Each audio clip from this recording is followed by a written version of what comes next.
அல்லாஹ் சுப்ஹானஹு வ தஆலா சுப்ஹானல்லாஹ் லியஜ்ஸி அல்லதீன ஆமனு வ அமிலுஸ் ஸாலிஹாத்தி மின் ஃபத்லிஹி இன்னஹு லா யுஹிப்புல் காஃபிரீன். இறை நம்பிக்கை கொண்டு நற்செயல் புரிந்தோருக்கு அல்லாஹ் தன் அருளில் இருந்து கூலி வழங்குவதற்காக, திண்ணமாக அவன் நிராகரிப்பாளர்களை ஒரு காலம் நேசிப்பது இல்லை. எதுக்காக நல்லமல் செய்யுங்கன்னு சொல்றான் அல்லாஹ்? நீங்க வெற்றி பெறுவதற்காக. சுப்ஹானல்லாஹ். யார் அந்த மாதிரி இறை நம்பிக்கை கொண்டு நல்ல செயல் செய்றாங்களோ அல்லாஹ் தன்னுடைய அருளில் இருந்து அவங்களுக்கு கூலி கொடுப்பான். நிச்சயமா அல்லாஹ் நிராகரிப்பாளர்களை நேசிக்கிறது கிடையாது. யார் அல்லாஹை வணங்குவதிலிருந்து நிராகரிக்கிறாங்களோ அல்லாஹ் அவங்களை ஒரு காலம் நேசிப்பதில்லை. சுப்ஹானல்லாஹ். வணக்கம் என்பது இப்ப நம்ம சொன்ன மாதிரி தொழுகை, நோன்பு, ஜக்காத், ஹஜ்ஜு, உதவுவது, தர்மம் செய்வது, பிறருக்கு நலம் நாடுவது எல்லாமே அதுல ஒண்ணுதான். அது கூடயே துஆவும் ஒரு இபாதத்து தான். யார் ஒருத்தவங்க துஆவை கேட்பதில்லையோ இல்லையா, அல்லாஹ்விடம் வேண்டுதலை வைப்பதில்லையோ, துஆ பிரார்த்தனை கேட்பதில்லையோ, அவங்கள அல்லாஹ் ஒரு காலம் என்ன செய்ய மாட்டான். அதுவும் என்ன ஆயிடும், அல்லாவே மறுத்ததற்கு சமமாக ஆயிடும் அப்படின்றத இங்க புரிஞ்சுக்கணும். சுப்ஹானல்லாஹ். அப்ப அல்லாஹ் கிட்ட கேட்பதையும் அல்லாஹ் சுப்ஹானஹு தஆலா என்ன செய்யறான், வணக்கமாக சொல்றான். யார் கேட்பதை மறுக்கிறாங்களோ அல்லது கேட்பதே இல்லையோ அவங்களும் என்ன ஆயிடுறாங்க, நிராகரிப்பாளர்கள் ஒருத்தவங்க தான் அப்படின்னு அல்லாஹ், அதாவது மறுப்பாளர்கள் ஒருத்தவங்க அப்படின்னு அல்லாஹ் இங்க சொல்லி காட்டுறான். அப்ப நாம என்ன செய்வோம், அதிகமா துஆவையும் நம்மளுடைய இபாதத்துல ஷாமில் பண்ணுவோம். மேலும் நற்செய்தி கூறுவதற்காக காற்றை அனுப்புவது அவனுடைய சான்றுகளில் உள்ளதாகும். இப்ப அல்லாஹ் சுப்ஹானஹு தஆலா தன்னுடைய எல்லா வல்லமையையும் அல்லாஹ் சுப்ஹானஹு தஆலா இங்க சொல்லி காட்டுறான். அதாவது காத்து வருது இல்ல, காற்று அடிப்பது அல்லாஹ்வுடைய ஒரு சான்று. எதற்காகவெனில் அவனுடைய அருளிலிருந்து உங்களை சுவைக்க செய்வதற்காக. அதாவது மழை பெய்யும், காற்றடிச்சா மேகங்கள்லாம் ஒன்று சேர்ந்து அல்லாஹ் சுப்ஹானஹு தஆலா நாடிய இடத்துல மழை பெய்ய செய்வான். அதுக்கப்புறம் அதன் மூலியமாக தாவரங்களை முளைப்பிக்க செய்யறான். அதன் மூலமாக அல்லாஹ் அருள் வளத்தையும் பலக்கத்தையும் உங்களுக்கு கொடுத்து அவனுடைய அருளை உங்களுக்கு சுவைக்க செய்வதற்காக, மேலும் அவங்களுடைய கட்டளையின்படி கப்பல் செல்வதற்காகவும். காற்று எதுக்காக வருது, காற்று தான் கப்பலை கொண்டு போய் அது போக வேண்டிய இடத்துக்கு கொண்டு போகுது. கடல்ல காற்று மட்டும் இல்லைன்னா என்ன ஆகாது, எந்த இயக்கமும் இருக்காது, இந்த கப்பலும் போகாது, அலையும் அடிக்காது. அதாவது இந்த ஊர்ல இருந்து அந்த ஊருக்கு அந்த ஏற்றுமதி இறக்குமதி செய்யறாங்கல்ல, அந்த ஒரு பெரிய ஒரு ப்ரோசஸும் என்ன ஆகாது, நடக்காது. இது காற்றின் மூலியமாகத்தான் அல்லாஹ் நடத்துறான். காற்று அடிப்பதனால் கப்பலை செல்வதற்காகவும், நீங்கள் அவனுடைய அருட்கொடை தேடுவதற்காகவும், சுப்ஹானல்லாஹ், அல்லாஹ்வுடைய அருளை தேடுவதற்கு, அவனுக்கு நீங்கள் நன்றி சொல்வதற்காகவும் தான் செல்பவர்களாக நீங்கள் திகழக்கூடும் அப்படின்றதுக்காக அல்லாஹ் சுப்ஹானஹு வ தஆலா இந்த மாதிரி காற்றை உங்களுக்கு அனுப்புறான். சுப்ஹானல்லாஹ். காற்றை பத்தி அல்லாஹ் சொல்றான். என்னைக்காவது நம்ம சிந்திச்சது உண்டா காற்றை பத்தி? நாம 360 நாளும் ஒவ்வொரு நிமிஷமும் அந்த காத்தை சுவாசிச்சுட்டு தான் இருக்கிறோம் இல்லையா? இப்ப கொரோனா காலத்துல நம்ம நல்லா விளங்கி இருப்போம், ஆக்சிஜன் என்ன அப்படின்ட்டு இல்லையா? இவங்களுக்கு ஆக்சிஜன் கம்மியாச்சு, அவங்களுக்கு ஆக்சிஜன் கம்மியாச்சு, வென்டிலேட்டர் ஆயிடுச்சு, அப்படி இப்படின்னு அந்த அளவுக்கு காற்றை பத்தி நம்ம என்ன ஆயிட்டோம், ஒரு அலர்ட் ஆயிட்டோம். காத்து எவ்வளவு முக்கியம் அப்படின்றத அப்ப நாம புரிஞ்சோம் இல்லையா? இந்த மாதிரி இந்த காற்று அல்லாஹ்வுடைய அருள் மட்டும் நம்ம சிந்திச்சு பார்த்துட்டாலே போதுமானது. அல்லாஹ்வை நம்ம எப்பயுமே நிராகரிக்க மாட்டோம், நினைவைக்க மாட்டோம் அவனுக்கு. நவுது பில்லாஹ். மேலும் நாம் உங்களுக்கு முன் தூதர்களை அவருடைய சமூகத்தாரிடையே அனுப்பினோம். அவர்கள் அந்த மக்களிடம் தெளிவான சான்றுகளை கொண்டு வந்தார்கள். பின்னர் எவர்கள் குற்றம் புரிந்தார்களோ அவர்களிடம் நாம் பழி வாங்கினோம். யார் நம்பிக்கை கொள்ளலையோ அவங்களுக்கு அவங்களுடைய செயலுக்கு தகுந்த மாதிரி நான் பழி வாங்கினேன். நம்பிக்கையாளர்களுக்கு உதவி புரிவது நம்மீது கடமையாக இருந்தது. யார் நம்பிக்கை கொண்டாங்களோ அவங்களுக்கு நான் என்ன செஞ்சேன், உதவி செஞ்சு அவங்கள நான் காப்பாத்தினேன். இது என்னுடைய கடமை அப்படின்னு அல்லாஹ் சொல்றான். அல்லாஹ் தான் காற்றை அனுப்புகின்றான், அது மேகத்தை கிளப்பி விடுகின்றது. பிறகு அவன் நாடும் விதத்தில் மேகங்களை வானத்தில் பரப்ப செய்கின்றான். சுப்ஹானல்லாஹ். இந்த மலை இருக்குல்ல, அந்த வாட்டர் சைக்கிளை பத்தி அல்லாஹ் இங்க சொல்லி காட்டுறான். காற்று வீசுது, மேகங்களை பரப்பி இருக்கிற மேகத்தை ஒன்று சேர்த்துக்குது, அல்லது அல்லாஹ் நினைக்கிற இடத்துக்கு மேகங்களை எல்லாத்தையுமே ஓட்டி கொண்டு போய் செல்லுது. எல்லா இடத்துலயும் அல்லாஹ் நாடுற இடத்துல அது மேகம் படர்ந்து நிக்குது. வானத்தின் பரப்புகளில் அல்லாஹ் பரப்புகின்றான். அவற்றை பல துண்டுகளாக பிரிக்கின்றான். பின்னர் அவற்றுக்கிடையே இருந்து மழை துளிகளை உதிர்த்து விடுகின்றான். சுப்ஹானல்லாஹ். எவ்வளவு அழகா அல்லாஹ் சொல்லி காட்டுறான் பாருங்களேன். இந்த மேகத்தை அல்லாஹ் காற்றின் மூலமாக நகர்த்தி கொண்டு போய் அல்லாஹ் நாடிய பூமியில கொண்டு வந்து நிறுத்தி அதற்கு நடுவுல இருந்து மழை துளிகளை அல்லாதான் உதிர செய்யறான் அப்படின்னு நல்லா சொல்றான். நீங்கள் பார்க்கின்றீர்கள், தான் அடியார்களின் தான் நாடுபவர்கள் மீது அவன் இந்த மலையை பொழிவிக்கும் போது அவன் உடனே மகிழ்ச்சி அடைந்து போகின்றாங்க. என்ன செய்யறாங்க, எந்த விளை நிலத்திலேயோ எந்த விவசாயத்துடைய நிலத்திலேயோ எல்லாம் போடணும்னு நினைக்கிறானுங்க, போட்ட உடனே அப்படியே மகிழ்ச்சி தான், சுப்ஹான் அல்லாஹ். ஆனால் அவர்கள் அது பொழியப்படுவதற்கு முன் நிராசை அடைந்து விட்டு இருந்தார்கள். அதற்கு முன்ன எப்படி இருந்தாங்க, ஒரே வானத்தின் பக்கம் எதிர்பார்த்து என்னைக்கு அல்லாஹ்வுடைய மழை வரும் அப்படின்னு எதிர்பார்த்துட்டு இருந்தாங்க. அப்படியே நிராசையா இருந்தாங்க. அல்லாஹ்வுடைய அருளின் பலன்களை பாருங்கள், சுப்ஹானல்லாஹ். இப்படித்தான் இறந்து கிடக்கும் பூமியை அவன் எவ்வாறு உயிர்ப்பிக்கின்றான். இப்படித்தான் அல்லாஹ் ஒரு மழை பொழிஞ்ச உடனே பூமி எப்படி இருக்கு, உயர்ந்து அப்படியே வெடிச்சு போய் காஞ்சு போய் கிடக்கிற பூமி அப்படியே பசுமையாக அப்படியே உயிர்ப்பித்து எழுகின்றது. இது அல்லாஹ்வுடைய அத்தாட்சி. திண்ணமாக அவன் இறந்தவர்களையும் இப்படித்தான் உயிராக்குவான். சுப்ஹானல்லாஹ். அல்லாஹ் மரித்த பூமியை எப்படி ஒரு மலையை கொண்டு உயிர்ப்பிக்க செய்யறானோ அப்படித்தான் மரித்து கிடைக்கும் மனிதர்களையும் எவ்வாறே உயிர்ப்பிப்பான். மேலும் அவன் யாவற்றின் மீதும் பேராற்றல் உள்ளவனாக இருக்கின்றான்னு இங்க சொல்லி காட்டுறான். இந்த பூமிக்கு மனிதனை ஒப்பிட்டு எல்லாம் சொல்றான். எல்லா இடத்துலயுமே அதிகமா மனிதனுக்கு ஏதாவது ஒரு உதாரணம் சொல்லணும்னா அந்த பூமியில இருந்து அல்லாஹ் சுப்ஹானஹு தஆலா சொல்றான். மனிதனுக்கு அந்த மனிதன் படைக்கப்பட்டது இந்த மண்ணாலதான். அவன் இந்த மண்ணு மேலதான் வாழ்றான். கடைசியில இந்த மண்ணுக்குள்ளதான் போக போறான். திரும்பியும் மறுபடியும் அந்த மண்ணுல இருந்தா எழுப்ப இருக்கிறான் அப்படின்றதை அல்லாஹ் பல இடத்துல சொல்லி காட்டுறான். சுப்ஹானல்லாஹ். மேலும் நாம் காற்றை அனுப்பி அதனால் அவர்கள் பயிர்கள் மஞ்சள் நிறமாக போவதை அவர்கள் காண்பார்கள். இந்த மாதிரியும் ஒரு காற்று இருக்கு. அதனால என்ன ஆயிடுது, அப்படியே பதறுகள் எல்லாம் என்ன ஆயிடுது, காஞ்சு போய் பதிராக போயிருது. அந்த கதிர்கள் எல்லாம் இது அதாவது மஞ்சளித்து போயிருது ஒரு காற்றினால, ஒரு மலட்டு காற்று. சுப்ஹானல்லாஹ். ஒரு 4 மாசத்துக்கு முன்ன கலிபோர்னியால எப்படி ஒரு காற்றை கொண்டு அந்த ஊரையே அல்லாஹ் சுப்ஹானஹு வ தஆலா அழிச்சான். அது என்ன செஞ்சுச்சு காற்று, அந்த காற்று என்ன செஞ்சுச்சு, நெருப்பை எடுத்துக்கிட்டே பயணிச்சுக்கிட்டு இருந்துச்சு. சுப்ஹானல்லாஹ். ஒரு ஊரையே அது அழிச்சிருச்சு. அந்த மாதிரி காற்றை கொண்டு அல்லாஹ் எவ்வளோ விஷயங்களை சாத்தியமாக்குறான் அப்படின்றத நாம இங்க புரிஞ்சுக்கணும். அந்த காற்று அவங்களுடைய நிலத்துல போகுது. அதனால் மஞ்சள் நிறமாக அது போவதை அவர்கள் காண்கின்றார்கள். அப்பொழுது அவர்கள் நன்றி கொன்றவர்களாய் விடுகின்றார்கள். அப்படி ஐயோ என்னுடைய காடு இந்த மாதிரி, என்னுடைய நிலம் இந்த மாதிரி அநியாயமா காஞ்சு போச்சு அப்படின்னு என்ன செய்யறாங்க, அல்லாஹ்வுக்கு மாறு செய்யக்கூடிய வார்த்தைகளை சொல்ல ஆரம்பிச்சிடுறாங்க. சுப்ஹானல்லாஹ். நபியே, இருந்தவர்களை செவியேற்க செய்ய நிச்சயமாக உங்களால முடியாது. சுப்ஹானல்லாஹ். யார் ஒருத்தவங்க இறைவனுடைய வசனங்களை மறுக்கின்றார்களோ அல்லது அதுல சரியான ஒரு படிப்பினை பெறுவது இல்லையோ அவங்க இறந்தவர்களுக்கு சமம் அல்லாஹ் சொல்றான். அந்த மாதிரி மௌத்தானவங்களுக்கு உங்களால கேட்கும்படி செய்ய முடியாது. புறங்காட்டி செல்லும் செவிடர்களையும் உங்களால் அழைத்து அவங்களுக்கு உங்களால நல்ல ஒரு உபதேசம் செய்து விட முடியாது. அவங்களை கேட்கும்படி செய்யவும் உங்களால் முடியாது அப்படின்னு அல்லாஹ் சுப்ஹானஹு வ தஆலா சொல்லி காட்டுறான்.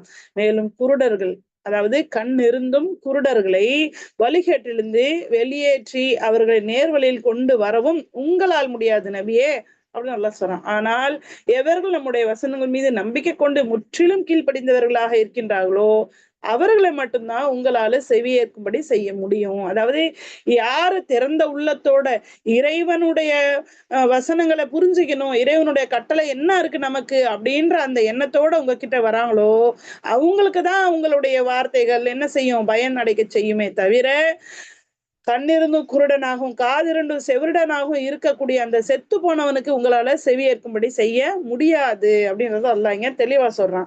சுப்ஹானல்லாஹ். 54வது வசனம், நீங்கள் பலவீனமான நிலையில் இருந்த போது உங்களை படைக்க தொடங்கியவன் அல்லாஹ் தான். சுப்ஹானல்லாஹ்.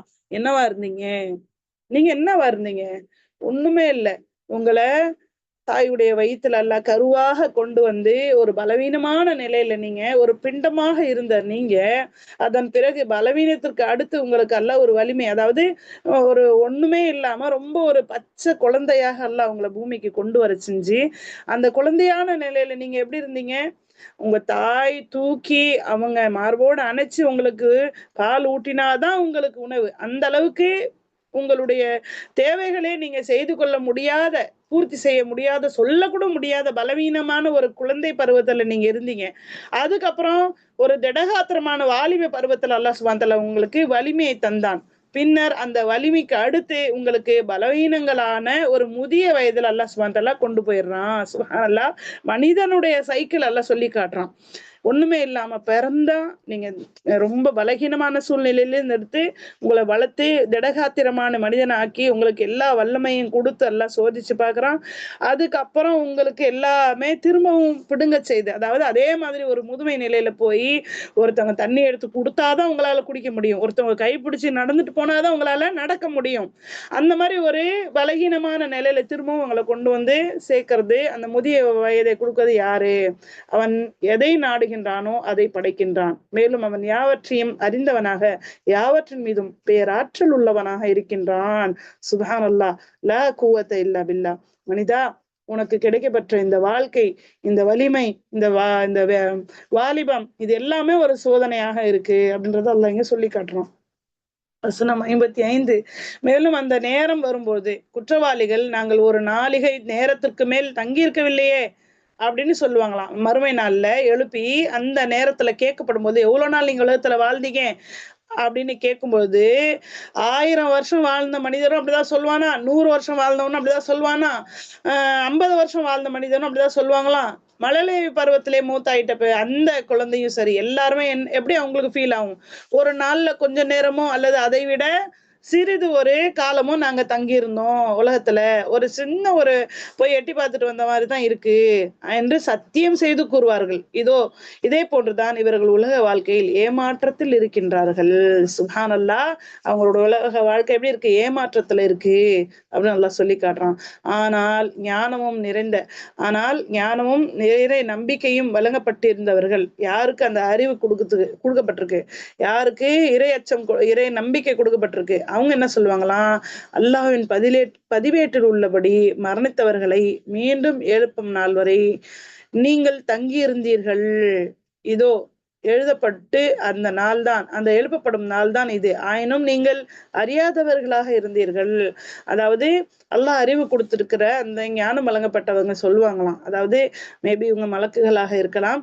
அவங்க சொல்லுவாங்களாம், அல்லாஹ் எழுதியிருந்தால உங்களுக்கு அந்த எப்ப எழுப்பப்படுவீங்கன்னு, அந்த எழுப்பப்படக்கூடிய நாள் நேரம் தான் இது. நீங்க எழுப்பப்பட்டு திரும்ப இங்க வந்துட்டீங்க அல்லாஹ் கிட்ட கேள்வி கணக்கு சொல்வதற்கு.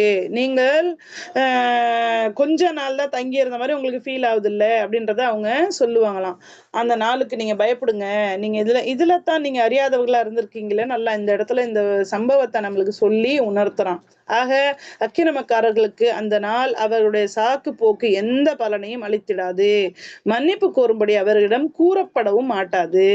யார் இந்த உலகத்துல அநியாயமான வாழ்க்கையை வாழ்ந்துட்டு இருந்தாங்களோ, நாளை மறுமை நாள்ல அவங்களுக்கு அந்த அக்கிரமக்காரர்களுக்கு எந்த சாக்கு போக்கும் சொன்னாலும், அதெல்லாம் நாங்க மறந்துட்டோம், அல்லது எங்களுக்கு சொல்லல, எங்களுக்கு தெரியல, நாங்க எங்க வாழ்க்கையில பிஸியா இருந்துட்டோம் அப்படின்ட்டு எந்த ஒரு சாக்கு போக்குமே அல்லாஹ் சுப்ஹானஹு வ தஆலா அங்க பலன் அளிக்காது அப்படின்னு சொல்றான். அல்லாஹ் அங்க ஏற்றுக்க மாட்டான். அதே சமயத்துல சரி போட்டோம், தப்பு செஞ்சியா, மன்னிப்பு கேள்வி, இப்ப நான் மன்னிச்சிடுறேன் அப்படின்ட்டு அங்க வந்து அவங்களுக்கு மன்னிப்பு கேட்பதற்காக வாய்ப்பும் அளிக்கப்படாது, அவங்கள்ட்ட சொல்லவும் படாது.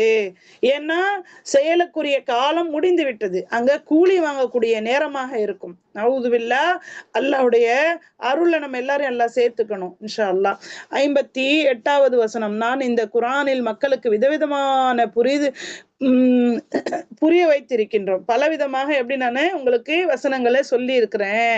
நீங்கள் எந்த சான்றை கொண்டு வந்தாலும் சரி, ஏற்க மறுத்து விட்டவர்கள் நீர் அசத்தியத்தில் இருக்கின்றீர் என்று கூறுகின்றார்கள். நபியே, நீங்க எந்த சான்று, எந்த ஒரு முன் சென்றவர்களுடைய வரலாறு அல்லது எந்த ஒரு அத்தாட்சி நீங்க அவங்க முன்னால கொண்டு வந்தாலும் அவங்க எப்படி சொல்றாங்களாம், இதெல்லாம் முன்னோருடைய கட்டுக்கதை, நீங்க உண்மையை சொல்லல, நாங்க இதை ஏத்துக்க மாட்டோம் அப்படின்ட்டு மறுத்துடுறாங்க. சுப்ஹானல்லாஹ். இவ்வாறே அறிவில்லாதவர்களின் இதயங்கள் அல்லாஹ் முதிரையிட்டு விடுகின்றான். யாருக்கு அல்லாஹ் முதிரையிட்டு விட்டானோ அவனுடைய இதயத்துல எல்லளவும் அவனுடைய அந்த ஹிதாயத்து நுழையாது. எந்த அத்தாட்சி கொண்டு வந்தாலும் அவங்க நேர்வழி பெற மாட்டாங்க. அவங்களுடைய இதயத்தை அல்லாஹ் முதிரையிட்டுட்டான் அப்படின்னு எல்லாம் சொல்றான். எனவே நபியே பொறுமையாக இருப்பீராக. அல்லாஹ்வின் வாக்குறுதி உண்மையானது, உறுதியானது. நம்பிக்கை கொள்ளாதோர் உண்மை மதிப்பெற்றவராய் அலட்சியத்திற்குரியாக காணக்கூடாது. எனவே நீங்க எப்படி இருங்க? ஃபஸ்பீர், பொறுமையா இருங்க. நிச்சயமா அல்லாஹுடைய வாக்குறுதி உண்மையானது. யாரு நம்பிக்கை கொள்றது இல்லையோ அவங்க உங்களை இலக்காரமாகவோ அல்லது உங்களை ஒரு தாழ்ந்த ஒரு நிலையில பார்க்க கூடாது. நீங்க எப்படி இருங்க? உங்களை நீங்க ஒரு நல்ல ஒரு திடகாத்திரமா ஒரு ஸ்ட்ராங்கான ஒரு இதுல நீங்க உங்களை நீங்க வையுங்க. அதாவது உங்களுடைய உட்காருவது, உங்களுடைய உடை, உங்களுடைய நடை, உங்களுடைய பேச்சு, உங்களுடைய என்வாயர்மெண்ட், இது எல்லாத்தையுமே உங்களுக்கு ஒரு மதிப்பு ஏற்படுற மாதிரி உங்களுக்குன்னு ஒரு இடத்த நீங்க தக்க வச்சுக்கங்க. அதாவது அவங்க பின்பற்றலையே, உங்களை ஏற்றுக்கொள்ளலையே அப்படின்னு நீங்க ரொம்ப கீழே இறங்கி அவங்களுக்குன்னு வருத்தப்பட தேவையில்லை அப்படின்னு அல்லாஹ் சுப்ஹானஹு வ தஆலா சொல்லி காட்டுறான். அல்ஹம்துலில்லாஹ். அந்த வசனத்தோட முடிச்சு சூரத்துல் லுக்மான் அடுத்த வசனம் அத்தியாயம் இன்ஷா அல்லாஹ் சூரத்துல் லுக்மான் 31வது அத்தியாயமாக இங்க நம்ம பார்க்கிறோம். பிஸ்மில்லாஹிர் ரஹ்மானிர் ரஹீம். அலிஃப் லாம் மீம் தில்க ஆயாத்துல் கிதாபில் ஹகீம் ஹுதன் வ ரஹ்மத்தல் லில் முஹ்ஸினீன். அளவற்ற அருளாளன் மிகற்ற அன்புடையவனுமாகிய அல்லாஹ்வின் பெயரைக் கொண்டு. அலிஃப் லாம் மீம், இது ஹுருஃபை முகத்தாத், தனித்தனி எழுத்துக்கள். சுப்ஹானல்லாஹ். இதற்கு ஆழமான ஒரு கருத்து உண்டு. அல்லாஹ்வை தவிர வேறு யாரும் இதனை நம்ம கருத்திட முடியாது அப்படின்றத இங்க புரிஞ்சுக்கலாம். சுப்ஹானல்லாஹ். அல்லாஹ்வுடைய தூதர் ஸல்லல்லாஹு அலைஹி வஸல்லம் இது அப்படியே தான் மக்களுக்கு சொல்லி இருக்கிறாங்க. மற்ற சஹாபாக்களும் சரி, முஃபஸ்ஸிரீன்களும் சரி, யாருமே இதுக்குன்னு தனித்தனியான ஒரு விளக்கத்தையோ இதுல ஒரு தப்சீரையோ கொடுக்கல. இது ஹுருஃபை முகத்தாத், தனித்தனி எழுத்துக்கள். அல்ஹம்துலில்லாஹ். தில்க ஆயாத்துல் கிதாபில் ஹகீம், இவை ஞானம் நிறைந்த வேதத்தில் வசனங்களாக இருக்கின்றது. கிதாபில் ஹகீம், ஞானம் நிறைந்த வேத வசனங்களாகும். இது நற்செயல் புரிபவர்களுக்கு வழிகாட்டியாகவும் அருட்கொடையாகவும் திகழ்கின்றது. சுப்ஹானல்லாஹ். யாருக்கு வழிகாட்டி? முஹ்ஸினீன்களுக்கு, நல்லமல் செய்வர்களுக்கு இது வழிகாட்டி. சூரத்துல் பக்ரால இறையச்சம் உள்ளவர்களுக்கு வழிகாட்டி அப்படின்னு அல்லாஹ் சுப்ஹானஹு வ தஆலா சொல்லி காட்டுறான். சுப்ஹானல்லாஹ்.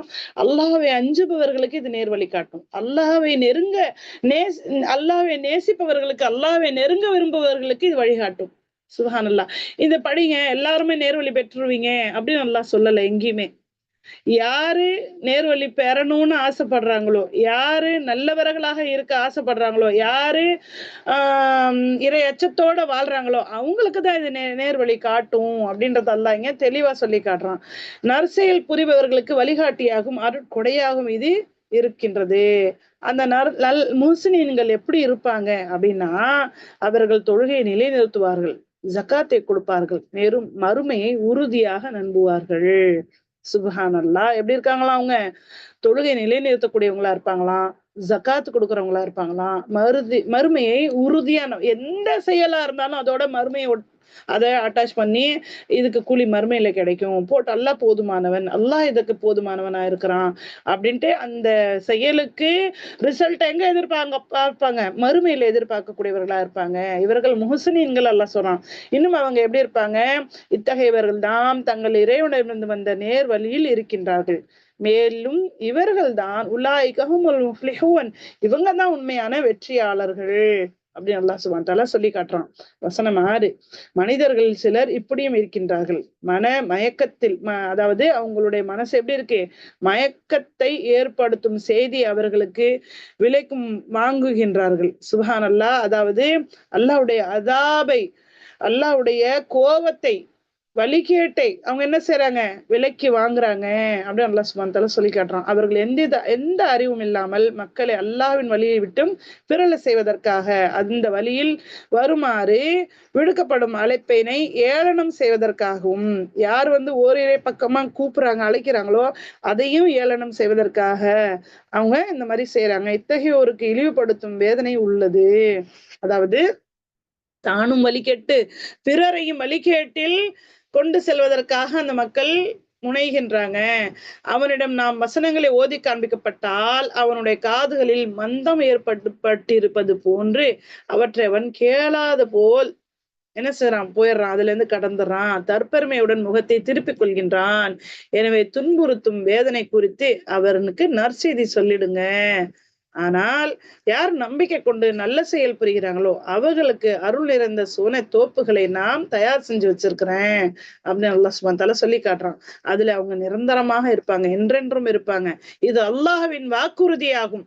இது அல்லாஹ் அவங்களுக்கு கொடுத்த வாக்குறுதி. வஅதல்லாஹி ஹக்கா, அல்லாஹ்வுடைய வாக்குறுதி உண்மையானது. அல்லாஹ்வின் வாக்குறுதி தான் எப்பயுமே என்னவா இருக்கும், ஹக்கானதாக இருக்கும். வஹுவல் அஸீஸுல் ஹக்கீம், அவன் மிகைத்தவனும் மிக நுண்ணறிவாளனுமாக இருக்கின்றான். அவன் எப்படிப்பட்டவன் என்றால், அவன் உங்கள் பார்வையில் படக்கூடிய தூண்கள் எதுவுமே இல்லாமல் வானங்களை படைத்திருக்கின்றான். வானங்களை எப்படி எல்லாம் படைச்சு, எப்படி தூண் இல்லாம எப்படி இவ்வளவு உயரத்துல நிக்க வச்சிருக்கான், அது நம்ம மேல விழுந்துராம, இடிஞ்சு விழுந்துராம அல்லது நிலை குலைந்து போயிடாம, எப்படி அண்ட சராசரத்தை எல்லாத்தையுமே எப்படி அது தனக்குள்ள அடக்கி பல கோள்களை பல விண்வெளிகளை அல்லாஹ் சுப்ஹானஹு வ தஆலா இந்த வானத்துல வச்சிருக்கிறத நீங்க பார்க்கலையா? அல்லாஹ்வுடைய வல்லமையில ஒண்ணு இல்லையா? அந்த வானத்துக்கு ஏதாவது தூண் இருக்கா, உங்களுக்கு தெரியுதா? இல்லையே. எந்த தூண்களும் நீங்கள் பார்க்க முடியாத எந்த தூணுமே இல்லாம அல்லாஹ் வானத்தை படைச்சிருக்கிறத நீங்க அல்லாஹ்வுடைய வல்லமையை தெரிஞ்சுக்க வேண்டாமான்னு அல்லாஹ் கேட்கிறான். மேலும் அவன் மலைகளை பூமியில் ஊன்றி உள்ளான். மலை எப்படி இருக்கு, பூமியில ஊன செஞ்சிருக்கிறேன்னு சொல்றான், ஊன்றி இருக்கு.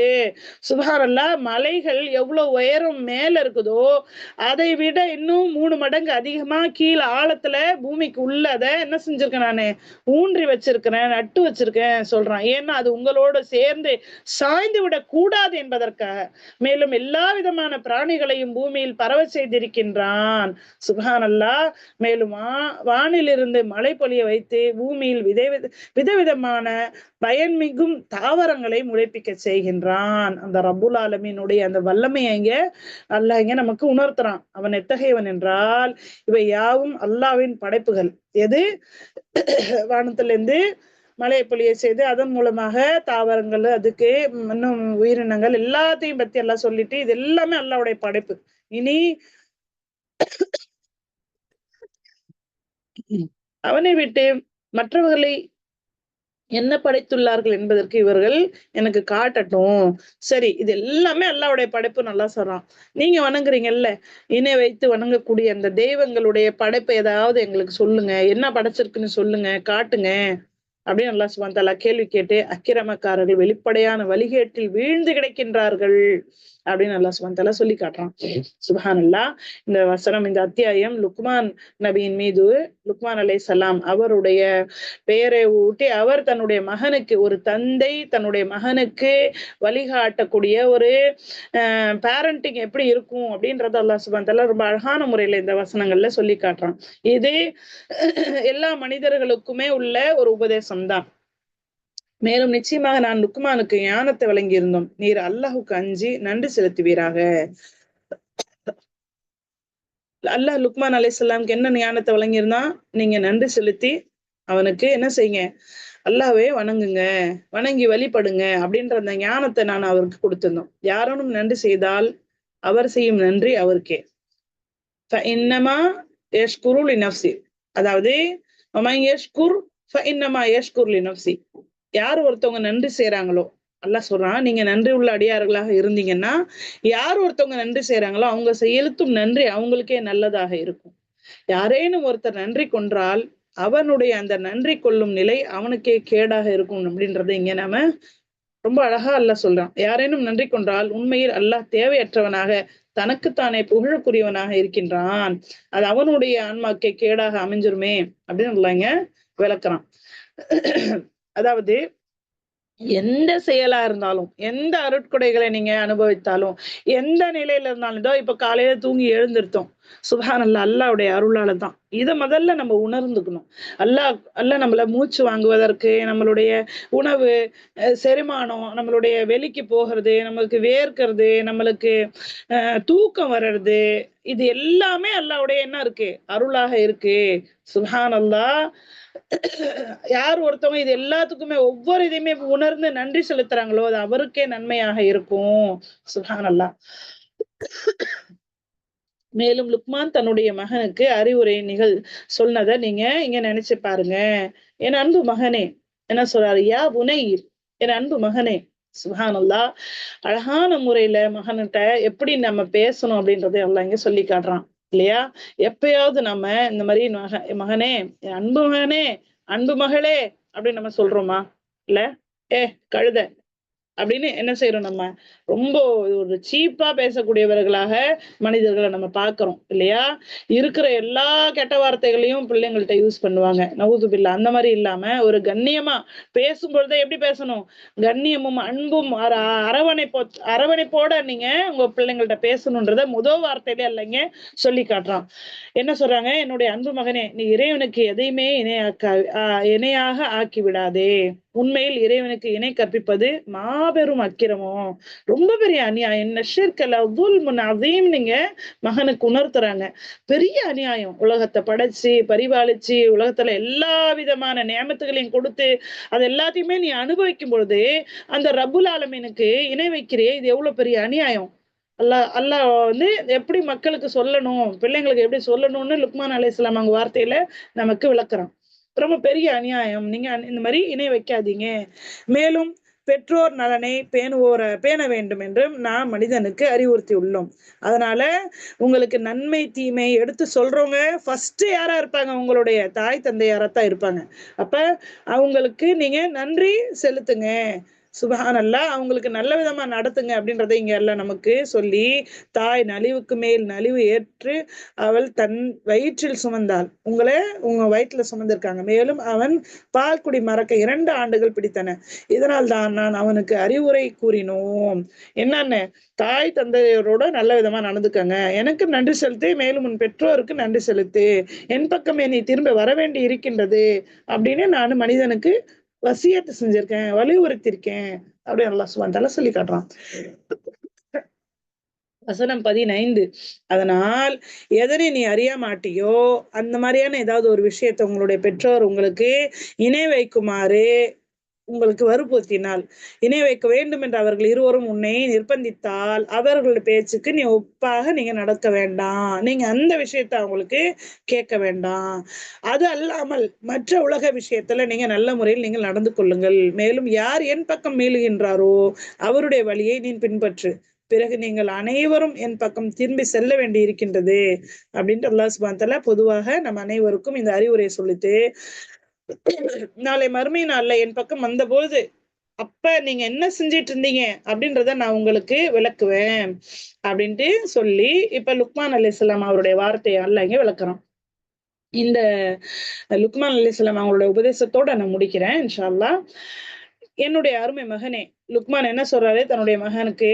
யா புனையா, என்னுடைய அருமை மகனே, ஏதேனும் ஒரு பொருள் கடுகளவு இருந்தாலும், உலகத்துல பூமியில கடுகளவு இருந்தாலும் சரி, அது ஏதேனும் ஒரு பாறையிலோ அல்லது வானங்களிலோ அல்லது பூமிக்கு எந்த அடிப்பகுதியில மறைந்திருந்தாலும் சரி, அல்லாஹ் அதனை வெளிப்படுத்துவான். சுப்ஹானல்லாஹ், இறை அச்சத்தை எப்படி ஊட்டுறாங்க பாருங்க தன்னுடைய பிள்ளைக்கு. நீங்க எங்க இருங்க, என்ன வேணாலும் பண்ணுங்க, எவ்வளவு வேணாலும் கூட்டத்துல இருங்க, தனிமையில இருங்க, எவ்வளவு பாதாளத்துல இருங்க அல்லது வானத்துல இருங்க, நீங்க எங்க வேணாலும் எந்த செயலை வேணாலும் செய்யுங்க. ஒரு செயல், ஒரு விஷயம், ஒரு ரகசியம் எதுவுமே பூமிக்கு மேலேயோ அல்லது பூமிக்கு அடியிலையோ அல்லது ஒரு பாறை மேலேயோ அல்லது எங்க இருந்தாலும் நிச்சயமா அல்லாஹ் அதை வெளிக்கொண்டு வருவான். அவன் நுண்மையானவனாக எல்லாம் தெரிந்தவனாக அல்லாஹ் இருக்கின்றான். எப்படி இருக்கிறான்? இன்னல்லாஹ லதீஃபுல் ஹபீர் அப்படின்ற அல்லாஹ்வுடைய இந்த 2 சிஃபத்துகளை அழகான முறையில தன்னுடைய மகனுக்கு விளக்குறாங்க. ஃபர்ஸ்ட் வந்து அல்லாஹ்வுடைய சிஃபத்தை நம்ம புரிஞ்சுக்கிட்டோம்னு வச்சுக்கோங்களேன், எப்பவுமே அல்லாஹ்வுக்கு மாறு செய்ய மாட்டான் மனிதன். சுப்ஹானல்லாஹ். அடுத்து சொல்றாங்க, என்னுடைய அருமை மகனே, தொழுகையை நிலைநாட்டு, மேலும் நன்மை புரியும்படி ஏவு. பாருங்களேன், நீங்க மட்டும் நன்மை செய்யன்னு சொல்லல, நீங்க நன்மை புரியும்படி மக்களுக்கு ஏவு. எப்ப வந்து ஒருத்த சொல்ற ஒரு பக்குவத்துல வருவானா, அவன் முதல்ல தன்னை பத்தி அவன் யோசிப்பான், தான் முதல்ல ஒழுங்கா இருப்பான், ஒழுங்கா இருக்க ஆசைப்படுவான். யாராவது சொல்லும் பொழுது என்ன சொல்ல, நீ ஒழுங்கா இருக்கியான்னு கேட்டுருவாங்கல்ல. இந்த ஒரு இதுக்காகவே என்ன செய்வான் மனிதன்? முதல்ல தன்னை திருத்திக்குவான். சுப்ஹானல்லாஹ், எப்படி நன்மை ஏவி தீமையை தடுங்கன்னு எவ்வளவு அழகா சொல்லி தராங்க, அதே சமயத்துல அவங்களையும் அவங்க சீர்திருத்த செய்யறாங்க பாருங்களேன்.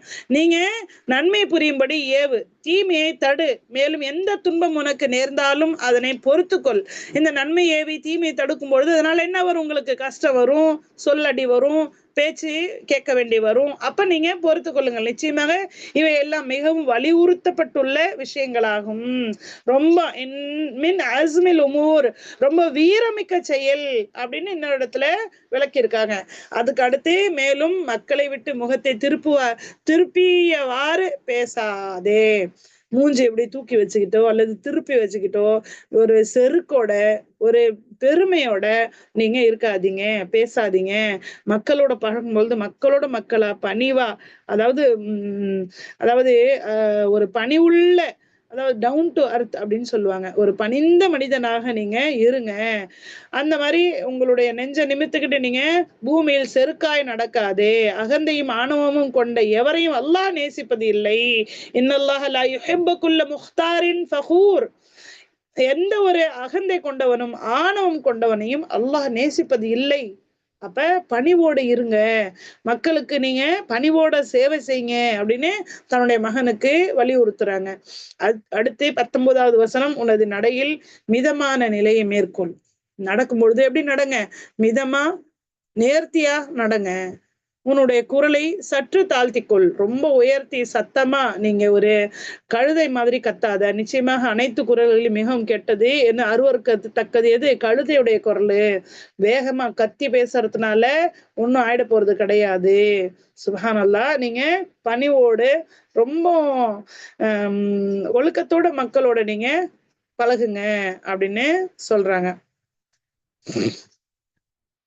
சுப்ஹானல்லாஹ். இது வரைக்கும் லுக்மான் அலைஹிஸ்ஸலாம் தன்னுடைய மகனுக்கு சொல்ல வந்த அறிவுரைகள்.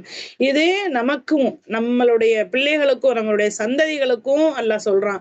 அப்ப இத நம்ம ஃபர்ஸ்ட் நம்மளுடைய நம்ம கைவசம் இருக்கக்கூடிய நம்ம பிள்ளைகளுக்கு நாம சொல்லுவோம். இதுல என்னென்ன விஷயங்கள் சொல்லப்பட்டிருந்துச்சு அப்படின்னா, ஃபர்ஸ்ட் அல்லாஹ்வுக்கு இணை வைக்காத. அடுத்து உங்க பெற்றோருக்கு நல்லதை செய்யுங்க. ஏன்னா நளினத்துக்கு மேல கஷ்டத்துக்கு மேல கஷ்டத்தோட அவங்க உங்களை என்ன செஞ்சிருக்காங்க? பெற்று எடுத்து வளர்த்து ஆளாக்கி, அதாவது ஒரு மனுஷன் வாலிபனா தனிமையா இருக்கும் பொழுது எல்லாமே அவனை பத்தி தான் அவன் யோசிப்பான். எப்ப அவனுக்கு ஒரு திருமணமாயி ஒரு குழந்தைன்னு வந்துருச்சோ, எல்லாவற்றையும் ஆணும் சரி பெண்ணும் சரி எல்லாத்தையுமே துறந்து முழுக்க முழுக்க பிள்ளையுடைய அந்த இதுல வந்துருவாங்க. பிள்ளைக்கு தான் முதல்ல அவங்களுடைய சாப்பாடு சரி, அவங்க தூங்குறது சரி, அவங்க எந்திரிக்கிறது சரி, அவங்க வேலை சரி, எல்லாமே பிள்ளைக்கு தகுந்த மாதிரி ஷெட்யூல் மாத்திக்குவாங்க. சுப்ஹானல்லாஹ். அவனுடைய எல்லா சுதந்திரத்தையும் சந்தோஷமா விடுவான். யாருக்காக? பிள்ளைக்காக. அந்த மாதிரியான பிள்ளைய என்ன செய்யுங்க, ஃபர்ஸ்ட் இதை நம்ம பெற்றோருடைய பார்வையில பார்த்து நமக்கு நம்மளுடைய பெற்றோர் எந்த அளவுக்கு உபகாரம் செஞ்சிருக்காங்க அப்படின்றதை எல்லாம் உணர்த்துறான். அதுக்கப்புறம் நீங்க பெற்றோரா இருந்து உங்க பிள்ளைங்களுக்கு எப்படி இருக்கணும் அப்படின்றதை எல்லாம் உணர்த்துறான். அதுக்கு அடுத்து அவங்களுக்கு தொழுகை நிலைநாட்டுங்க, ஜக்காத்தை கொடுங்க, நன்மை ஏவி தீமையை தடுங்க, நல்லவர்களோட நீங்க உட்காருங்க, எந்திரிங்க அப்படின்றத அல்லாஹ் சுப்ஹானஹு வ தஆலா சொல்லி காட்டிட்டு, அதுக்கப்புறம் பூமியில பெருமையோட செருக்கா நடக்காத, அகந்த கொள்ளாத, ஆணவம் கொள்றவங்களை அல்லாஹ் நேசிக்க மாட்டான் அப்படின்னு சொல்றான். ஒரு ஹதீஸ் ஞாபகம் வருது, ஹதீஸ குதுசி. நீங்க பெருமை அடிக்காதீங்க, கர்வம் கொள்ளாதீங்க. அல்லாஹ் சுப்ஹானஹு வ தஆலா மனிதரா, பெருமை கர்வத்துல என்கிட்ட நீ போட்டி போடாத. பெருமை என்னுடைய மேலாடை, கர்வம் என்னுடைய கீழாடை. அல்லாஹ்வுடைய ஆடையாம் பெருமை. சுப்ஹானல்லாஹ். அல்லாஹ்வுடைய ஆடையை நாம போட முடியுமா? நம்ம போடுறதுக்கு தகுதி உள்ளவங்களா நாம? சுப்ஹானல்லாஹ். யார் ஒருத்தவங்க அல்லாஹ் சொல்றான், பெருமை என்னுடைய மேலாடை, கர்வம் என்னுடைய கீழடை. யார் இந்த இரண்டில் என்னோடு போட்டியிடுகின்றார்களோ அவர்களோடு நான் போரிடுவேன், அவர்களோட நான் என்ன செய்வேன், அவங்கள நான் பாத்துக்கிறேன்னு சொல்றான் அல்லாஹ். சுப்ஹானல்லாஹ். நம்ம அல்லாஹ் கிட்ட போட்டியிட முடியுமா? நம்ம ஜெயிப்போமா? சுப்ஹானல்லாஹ். அப்ப யாருடைய மனசுல கடுவளவும் பெருமை இருக்குதோ அவங்க சொர்க்கத்துடைய வாசனை கூட நுகர முடியாது அப்படின்னு இன்னும் ஹதீஸ் நமக்கு சொல்லப்படுது. அப்ப பெருமை என்பது ரொம்ப பெரிய ஒரு மோசமான ஒரு கெட்ட குணம். நவுது பில்லா. பெருமை நன்மைகளை அழிச்சிருமா? இன்னும் நிறைய இருக்கு பெருமை பத்தி. பெருமை நன்மைகளை அழித்து விடும். விறகு கட்டை ஸ்ட்ராங்கா இருக்கக்கூடிய விறகு கட்டை, அதுல நெருப்பு பிடிச்சா அது எப்படி கரிக்கட்டையா போயிருதோ, அதனுடைய அந்த ஸ்ட்ரென்த் போயிருதோ, அந்த மாதிரி பெருமை நன்மைகளை அழிச்சிரும். இரும்பு துருவை அழிப்பது போல் பெருமை நன்மைகளை அளித்திரும். சுப்ஹானல்லாஹ். நிறைய உதாரணங்களை பெருமைக்கு வச்சு சொல்லப்படுது ஹதீசுகள்ல. அல்ஹம்துலில்லாஹ். பெருமையை விட்டு அல்லாஹ் நம்மளை காப்பாத்தணும். நவுதுபில்லாஹ் மின் ஸாலிக். அதே மாதிரி செருக்கு, ஆணவம் கொள்றது, பிறரை இழிவாக கருதுவது மிகப்பெரிய ஆணவம். நவுதுபில்லாஹ். அதுக்கப்புறம் நடக்கும்போது மிதமா நடக்கணும், அமைதியா, பூமியில காலை தட்டி தட்டி நடக்காம மிதமாக நடக்க சொல்லி நம்மளுக்கு சொல்லப்பட்டிருக்கு. அதுக்கப்புறம் மக்களோட பேசும்பொழுது உயர்ந்த குரல்ல பேசாம தாழ்ந்த குரல்ல பேசுங்க. உயர்ந்த குரல் யாருடையது? கழுதையுடைய குரலுக்கு சமமானது அப்படின்ட்டு இங்க சொல்லப்படுது. இவ்வளவு அழகான அறிவுரைகளோட அல்லாஹ் சுப்ஹானஹு தஆலா நமக்கு இந்த விஷயங்களை விளக்குறான். இன்ஷா அல்லாஹ் சொல்வதை கேட்பதை விட அமல் செய்யக்கூடிய தௌஃபீக்கை அல்லாஹ் சுப்ஹானஹு தஆலா நம் அனைவருக்கும் தந்தருள்வானாக. யா ரப்புல் ஆலமீன். அவனுடைய திருமறையின் மூலமாக எங்களுக்கு நிறைய விஷயங்களை, எங்களுக்கு நல்லது இது கெட்டது இதுன்னு விளக்கி இருக்கிற நீ, எங்களுக்கு அதனை செயல்பட்டு அதை எங்கள் வாழ்க்கையில எங்கள் அமல்ல நாங்க கொண்டு வந்து எங்களுடைய வாழ்க்கையை சீராக அமைச்சு நாலு மறுமையில் உன்னை சந்திக்கும் பொழுது நல்ல ஒரு வெகுமதியை பெறக்கூடிய மக்கள்ல, அந்த நல்மக்கள் அல்லாஹ் நம் அனைவரையும் ஆக்கி அருள வேண்டும் என்று அல்லாஹ்வை வேண்டியவளாக என்னுடைய உரையை முடித்துக் கொள்கின்றேன். ஆஹிரு தஅவானா அல்ஹம்துலில்லாஹி ரப்பில் ஆலமீன். அஸ்ஸலாமு அலைக்கும் வரஹ்மத்துல்லாஹி வபரகாத்துஹு. வலைக்கும் சலாம் வரஹ்மத்துல்லாஹி வபரகாத்துஹு. ஆண்டி, என்னுடைய குரல் நல்லா கேக்குதுங்களா? அல்ஹம்துலில்லாஹ் கேக்குதுமா. நான் ஸ்டார்ட் பண்றேன். அஊது பில்லாஹி மினஷ் ஷைத்தானிர் ரஜீம். பிஸ்மில்லாஹிர் ரஹ்மானிர் ரஹீம். ரப்பி இஷ்ரஹ் லி ஸத்ரி வ யஸ்ஸிர் லி அம்ரி வஹ்லுல் உக்ததம் மின் லிசானி யஃப்கஹு கௌலி. ரப்பி ஜித்னி இல்மா ரப்பி ஜித்னி இல்மா ரப்பி ஜித்னி இல்மா. எல்லாமல் அல்லாஹ்வின் நல்லடியார்களே, ஏக இறைவனின் சாந்தியும் சமாதானமும் எம்பெருமானார் முஹம்மது நபி ஸல்லல்லாஹு அலைஹி வஸல்லம் அவர்களின் மீதும், அவர்களது வாழ்க்கையை தன் வாழ்க்கை என்று ஏற்று நடந்த உத்தம சத்திய சஹாபாக்கள் மீதும், சஹாபிய பெண்மணிகள் மீதும், உங்கள் மீதும் என் மீதும் என்றென்றும் நிலவட்டுமாக. ஆமீன். அல்ஹம்துலில்லாஹ். அல்லாஹ்வுடைய கிருபையால நம்ம ஃபஹீமுல் குர்ஆன்ல லுக்மான் அத்தியாயத்துல நம்ம கடந்துகிட்டு இருக்கோம். அல்ஹம்துலில்லாஹ்.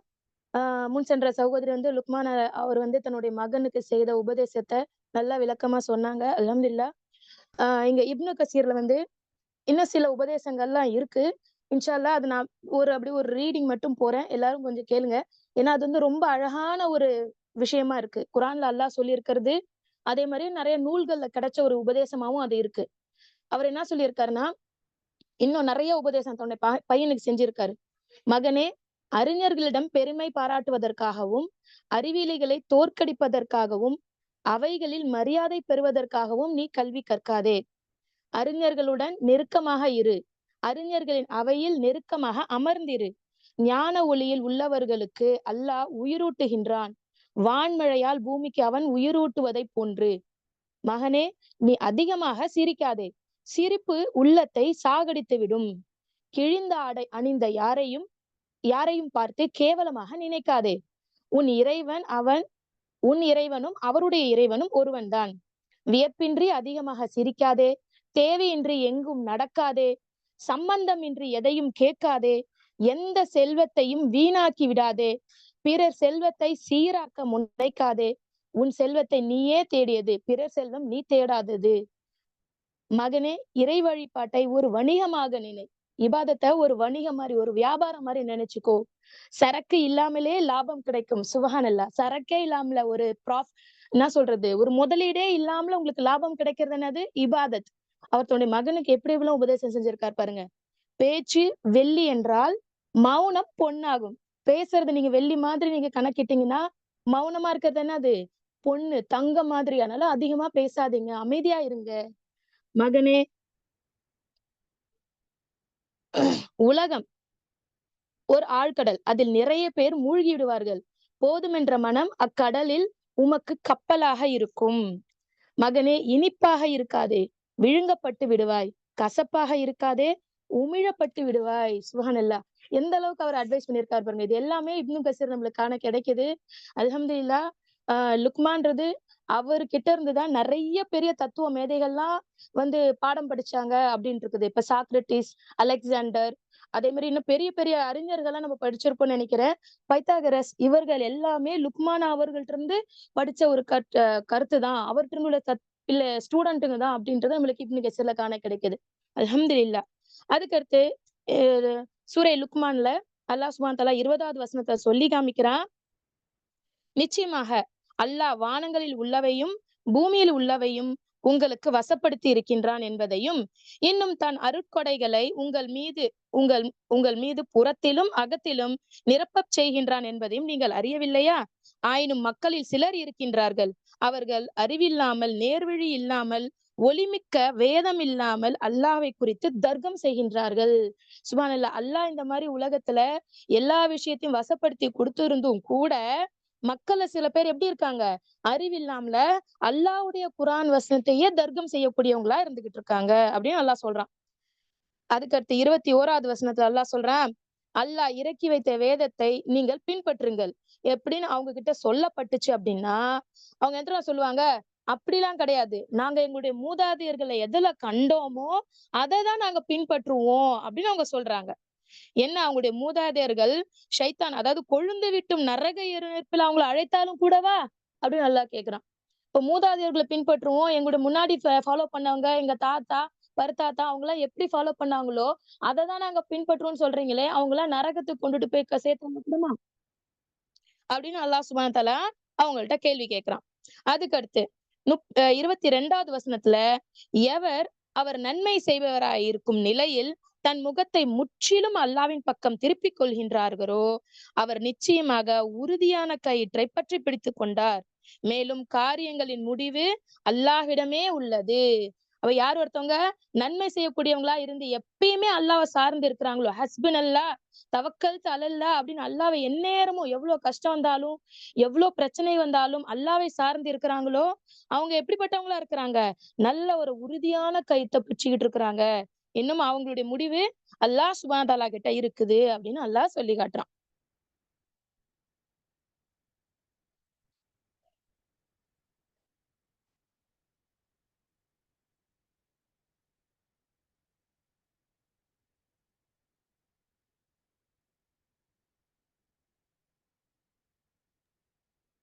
என்னாச்சுமா?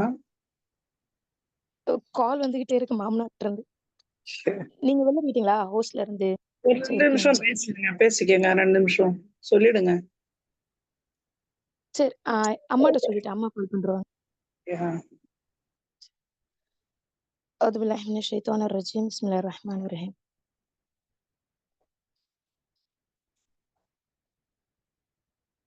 23வது வசனத்துல அல்லாஹ் சொல்லி காட்டுறான், நபியே எவன் நிராகரித்தானோ அவனுடைய நிராகரிப்பு உம்மை கவலையில் ஆழ்த்த வேண்டும்.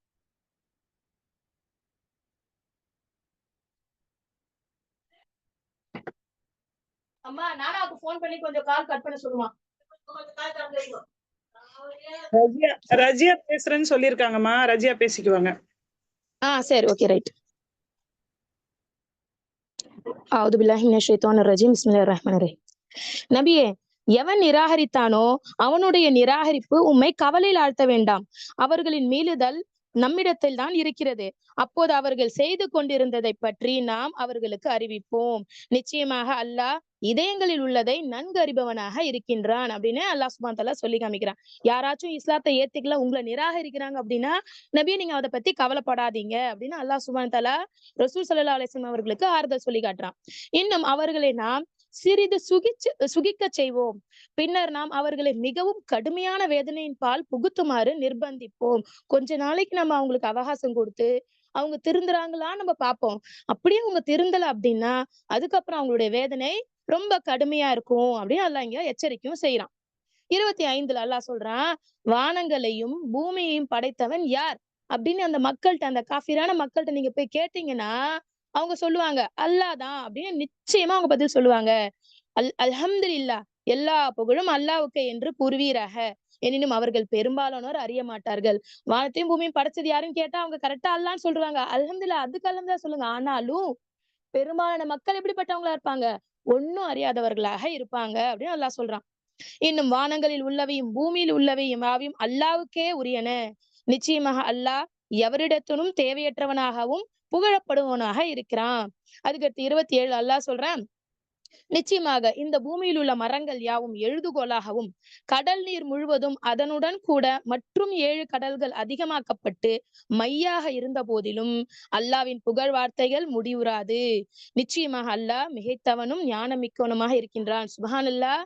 இந்த இந்த வசனத்துடைய விளக்கமே நானே கூட போன தடவை ஏதோ சொல்லும்போது ஞாபகம் இருக்குன்னு நினைக்கிறேன், சொல்லியிருக்கேன்.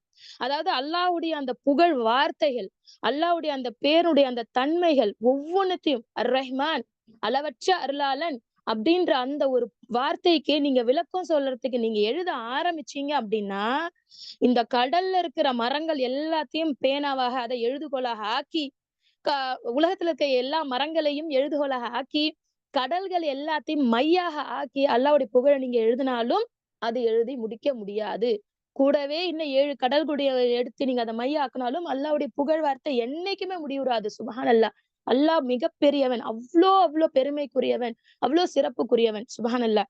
அதுதான் இங்க வந்து அல்லாஹ் சுப்ஹானஹு வ தஆலா தன்னை பத்தின ஒரு விஷயத்த சொல்லி காட்டுறான். மிகைத்தவனும் ஞானமிக்கவனுமாக இருக்கின்றான் அப்படின்ட்டு.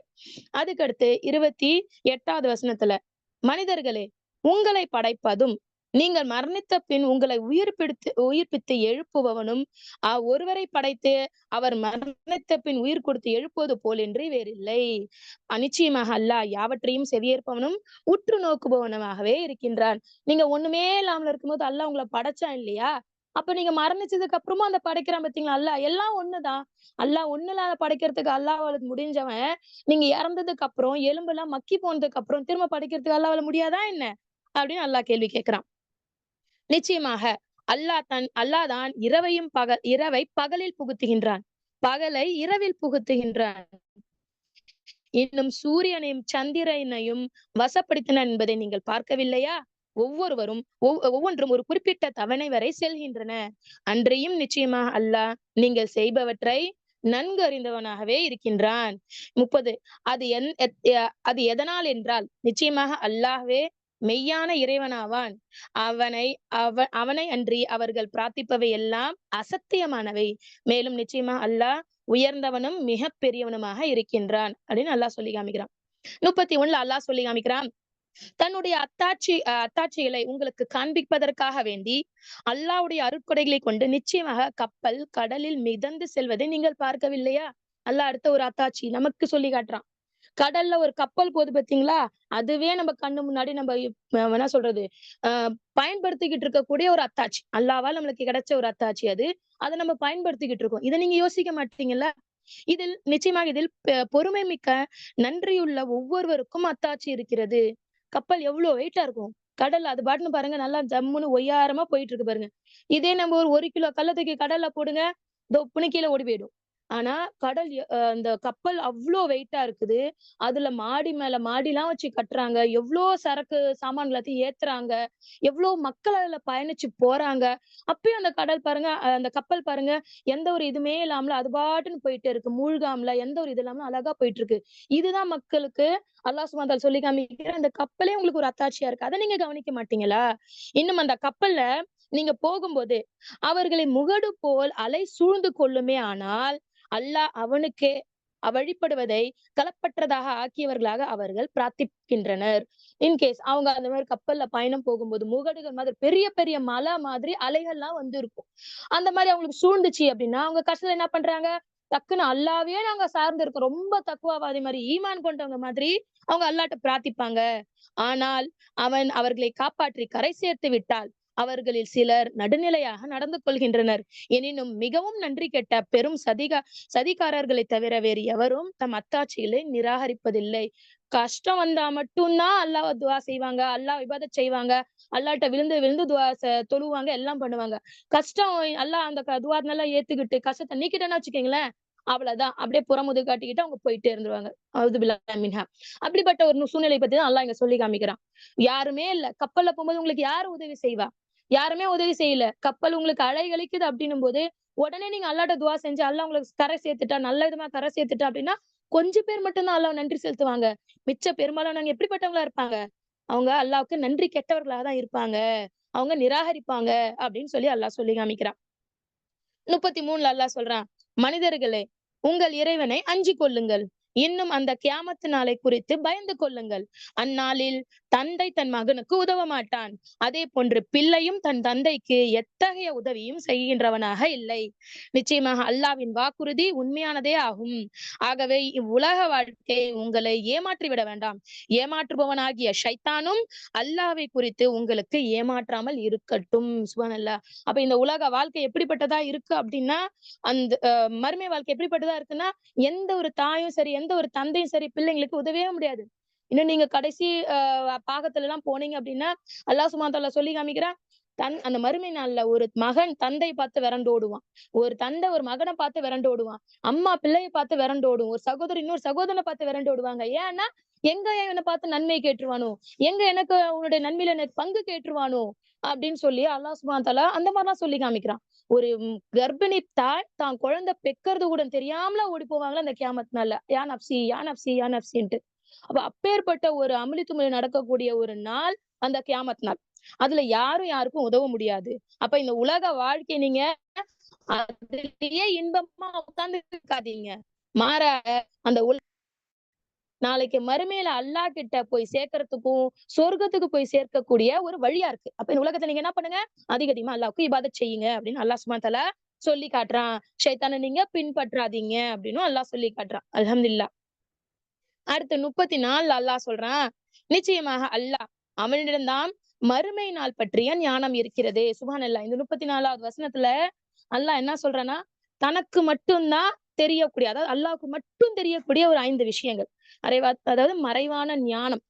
5 விஷயங்கள பத்தி அல்லாஹ்வுக்கு எல்லா விதமான ஞானங்களும் இருக்கு. அதாவது மறைவான ஞானம். வேற யாருக்கும் தெரியாது. நபிமார்களுக்கோ, இல்ல மலக்குகளுக்கோ, நல்லடியார்களுக்கோ யாருக்குமே அத பத்தின அந்த அறிவு கிடையாது. சோ அந்த ஒரு விஷயத்த அல்லாஹ் இங்க சொல்லி காமிக்கிறான். முதல்ல என்னது? மறுமை பற்றிய ஞானம். கியாமத் எப்ப வரும்னு யாருக்காவது தெரியுமா?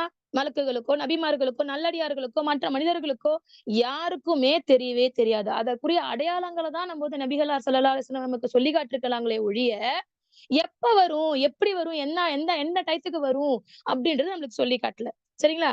2வது விஷயம் என்ன அப்படின்னா, அவன் கர்ப்பங்களில் உள்ளவை அவனே அறிகின்றான். இப்ப கர்ப்பத்துல உள்ளது. இப்ப ஒரு குழந்தை இருக்குன்னா, அந்த கர்ப்பத்துல உள்ள குழந்தை என்ன குழந்தை அப்படின்றது அல்லாஹ்வுக்கு மட்டும் தான் தெரியும். சில பேர் சொல்லலாம். நாங்கலாம் ஸ்கேனிங்ல நாங்க வந்து சிடி ஸ்கேன், அந்த ஸ்கேன் எல்லா ஸ்கேன்லயும் நாங்க வந்து ஆண் குழந்தையா, பெண் குழந்தையா பார்த்துருவோம் அப்படின்றாங்க. ஆனாலும் சில பேருக்கு எப்படி தெரியுமா? குழந்தை என்னன்னு பார்த்துருவாங்க. ஆனா கை, காலு அது இல்லாமல க க உறுப்புகள் ஏதாவது, கண்ணு இருக்கும் அந்த குழந்தைக்கு. ஆனா கண் பார்வை இருக்கான்னு உங்களுக்கு தெரியுமா? பொறந்ததுக்கு அப்புறம் தான் அது கண் பார்வை தெரியாதுன்னு தெரியும். சில குழந்தைங்களுக்கு காது நல்லா இருக்குன்னு தெரியும். ஆனா கேட்கக்கூடிய திறமை அந்த குழந்தை பொறந்ததுக்கு அப்புறம் தான் அது காது கேட்கலன்றதே தெரியும். வாய், நாக்கு எல்லாம் கரெக்ட்டா இருக்கும். ஸ்கேனிங்ல உங்களுக்கு எல்லாம் தெரியும். ஆனா வெளிய வந்ததுக்கு அப்புறம் அந்த குழந்தை வந்து பேசக்கூடியதா, பேசாமல ஊமையா இருக்கக்கூடியதான்றது தெரியும். சுப்ஹானல்லாஹ். அப்ப அல்லாஹ் என்ன சொல்றான்? கர்ப்பத்துல இருக்கிறது எல்லாமே நான் தான் அறிவேன். புரியுதுங்களா? வெறும் ஆண், பெண் அப்படின்ற அந்த பாலினம் மட்டும் கிடையாது. எல்லா விஷயத்தையும் அறியக்கூடியவன் நான் அப்படின்னு அல்லாஹ் சொல்றான். அப்ப இந்த விஷயத்த இன்ன வரைக்கும் யாராலயும் கண்டுபிடிக்க முடியல. எந்த மருத்துவர்களும் அத பத்தி கரெக்ட்டா சொல்றதுக்கு இல்ல. அப்ப அல்லாஹ் சொல்றான் இல்லீங்களா? அது எனக்கு மட்டும் தான் தெரியும். 3வது விஷயம் என்ன அப்படின்னா, நாளைய தினம் நீங்க என்ன சம்பாரிக்கிறீங்க அப்படின்ட்டு. அப்ப நாளைய தினம் என்ன சம்பாரிக்கிறீங்கன்னா, எவ்வளவு சம்பாரிக்கிறீங்க? என்ன சம்பாரிக்கிறீங்கன்னு நம்மளுடைய அ இப்ப நம்ம பெரிய வேலையில உட்கார்ந்துட்டு சம்பாரிக்கிறதே கிடையாது. ₹1,00,000 சம்பாரிக்கிறோம், 50,000 சம்பாரிக்கிறோம். அது கிடையாது. நீங்க நன்மை என்ன சம்பாரிக்கிறீங்க? நன்மையில எவ்வளவு சம்பாரிக்கிறீங்க? தீமையில எவ்வளவு சம்பாரிக்கிறீங்க? நல்லவனா இருக்கிறீங்களா? கெட்டவனா இருக்கீங்களா? அதன் மூலியமா சொர்க்கத்துக்கு போவனா? நரகத்துக்கு போவனான்றது எல்லா விஷயமும் யாருக்கு தெரியும்? அல்லாஹ் சுப்ஹானஹு வ தஆலாவுக்கு தெரியும். அப்படின்றதையும் அல்லாஹ் அறிவான். 3 விஷயம். 4வது விஷயம் என்ன அப்படின்னா, ஆ எங்கு தன்னுடைய இறைவன் நம்ம வந்து மரணிப்போம் அப்படின்றதையும் அல்லாஹ் சுப்ஹானஹு வ தஆலா அறியக்கூடியவனாக இருக்கிறான். அப்ப அதாவது எங்க ஒரு மனுஷன் மரணிப்பான்.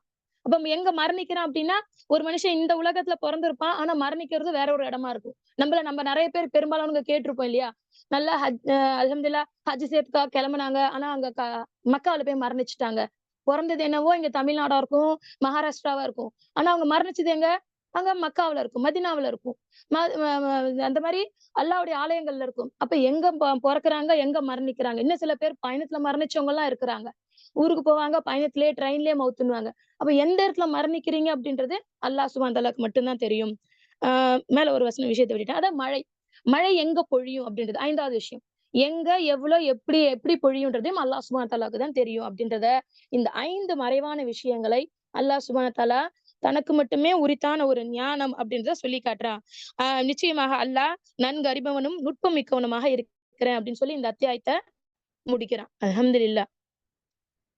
அதுக்கு அடுத்த ஒரு அத்தியாயம் சூரே அஸ்-சஜ்தா. இந்த சஜ்தான்ற அத்தியாயம் வந்து மக்கால இறங்குனது. நபிகளார் ஸல்லல்லாஹு அலைஹி வஸல்லம் அவர்கள் வந்து வழக்கமா வெள்ளிக்கிழமை ஆயிடுச்சு அப்படின்னா ஃபஜ்ருடைய தொழுகையில இந்த சூறாவையும், அதாவது இந்த சஜ்தா என்ற ஒரு சூறாவையும், சூரே தஹ்ர் 76வது அத்தியாயம், இந்த அத்தியாயத்தையும் 2த்தையும் ஓதக்கூடியவர்களாக இருந்தாங்க அப்படின்னு நம்மளுக்கு ஹதீஸ்கள்ல காண கிடைக்குது. பிஸ்மில்லாஹிர் ரஹ்மானிர் ரஹீம். அலிஃப் லாம் மீம். அகிலத்தாரின் இறைவனிடமிருந்து இருந்து இந்த வேதம் அருளப்பட்டுள்ளது. இதில் எவ்வித சந்தேகமும் இல்லை. சுப்ஹானல்லாஹ். இந்த வேதம், இந்த குர்ஆன் அகிலத்தார் இறைவனிடமிருந்து அருளப்பட்டது. அல்லாஹ் தான் அனுப்புனான். இதுல எந்த ஒரு சந்தேகமும் இல்ல அப்படின்னு அல்லாஹ் சொல்றான். 3வது வசனத்துல அல்லாஹ் சொல்றான், ஆயினும் அவர்கள் இதை இட்டுக்கட்டி கற்பனை செய்து கொண்டார் என்று உம்மை பற்றி கூறுகின்றார்களா? அவ்வாறல்ல. எவர்களுக்கு உமக்கு முன் எச்சமுட்டி எச்சரிக்கை செய்பவர் வந்திருக்கவில்லையோ அந்த சமுதாயத்திற்கு அவர்கள் நேர்வழி செல்லும் பொருட்டு நீர் எச்சரிக்கை செய்வதற்காக உம்முடைய இறைவனிடமிருந்து வந்துள்ள உண்மை வேதமாகும். இது என்ன அப்படின்னா, காஃபிர்களுக்கு அல்லாஹ் சுப்ஹானஹு வ தஆலா சொல்லி காமிக்கிறார். காஃபிர்கள் நபிகளார் ஸல்லல்லாஹு அலைஹி வஸல்லம் அவர்கள் என்ன சொல்றாங்க அப்படின்னா, இவரா இதை ஏதோ கற்பனை பண்ணிட்டு வந்து சொல்றாரு அப்படின்னு சொல்லிக்கிட்டு இருந்தாங்க.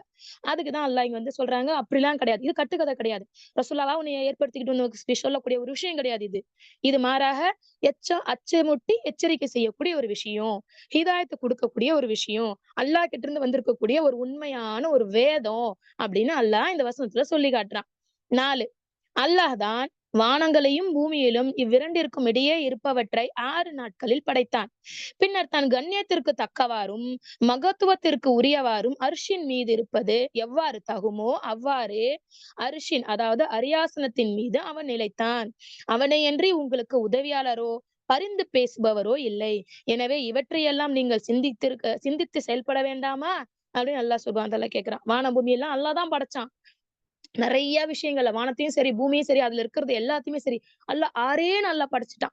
நம்ம இங்க இருந்து ஒரு இடத்துக்கு போகணும்னாலே நம்மளுக்கு அவ்வளவு கஷ்டமா இருக்கு. ஆனா பாருங்க, அல்லாஹ் வானம், பூமி 2த்துக்கும் இருக்கக்கூடிய எல்லா ஜீவராசிகள் எல்லாத்தையும் படைச்சு அரிசில போய் அல்லாஹ் சுப்ஹானஹு வ தஆலா அமர்ந்திருக்கான்.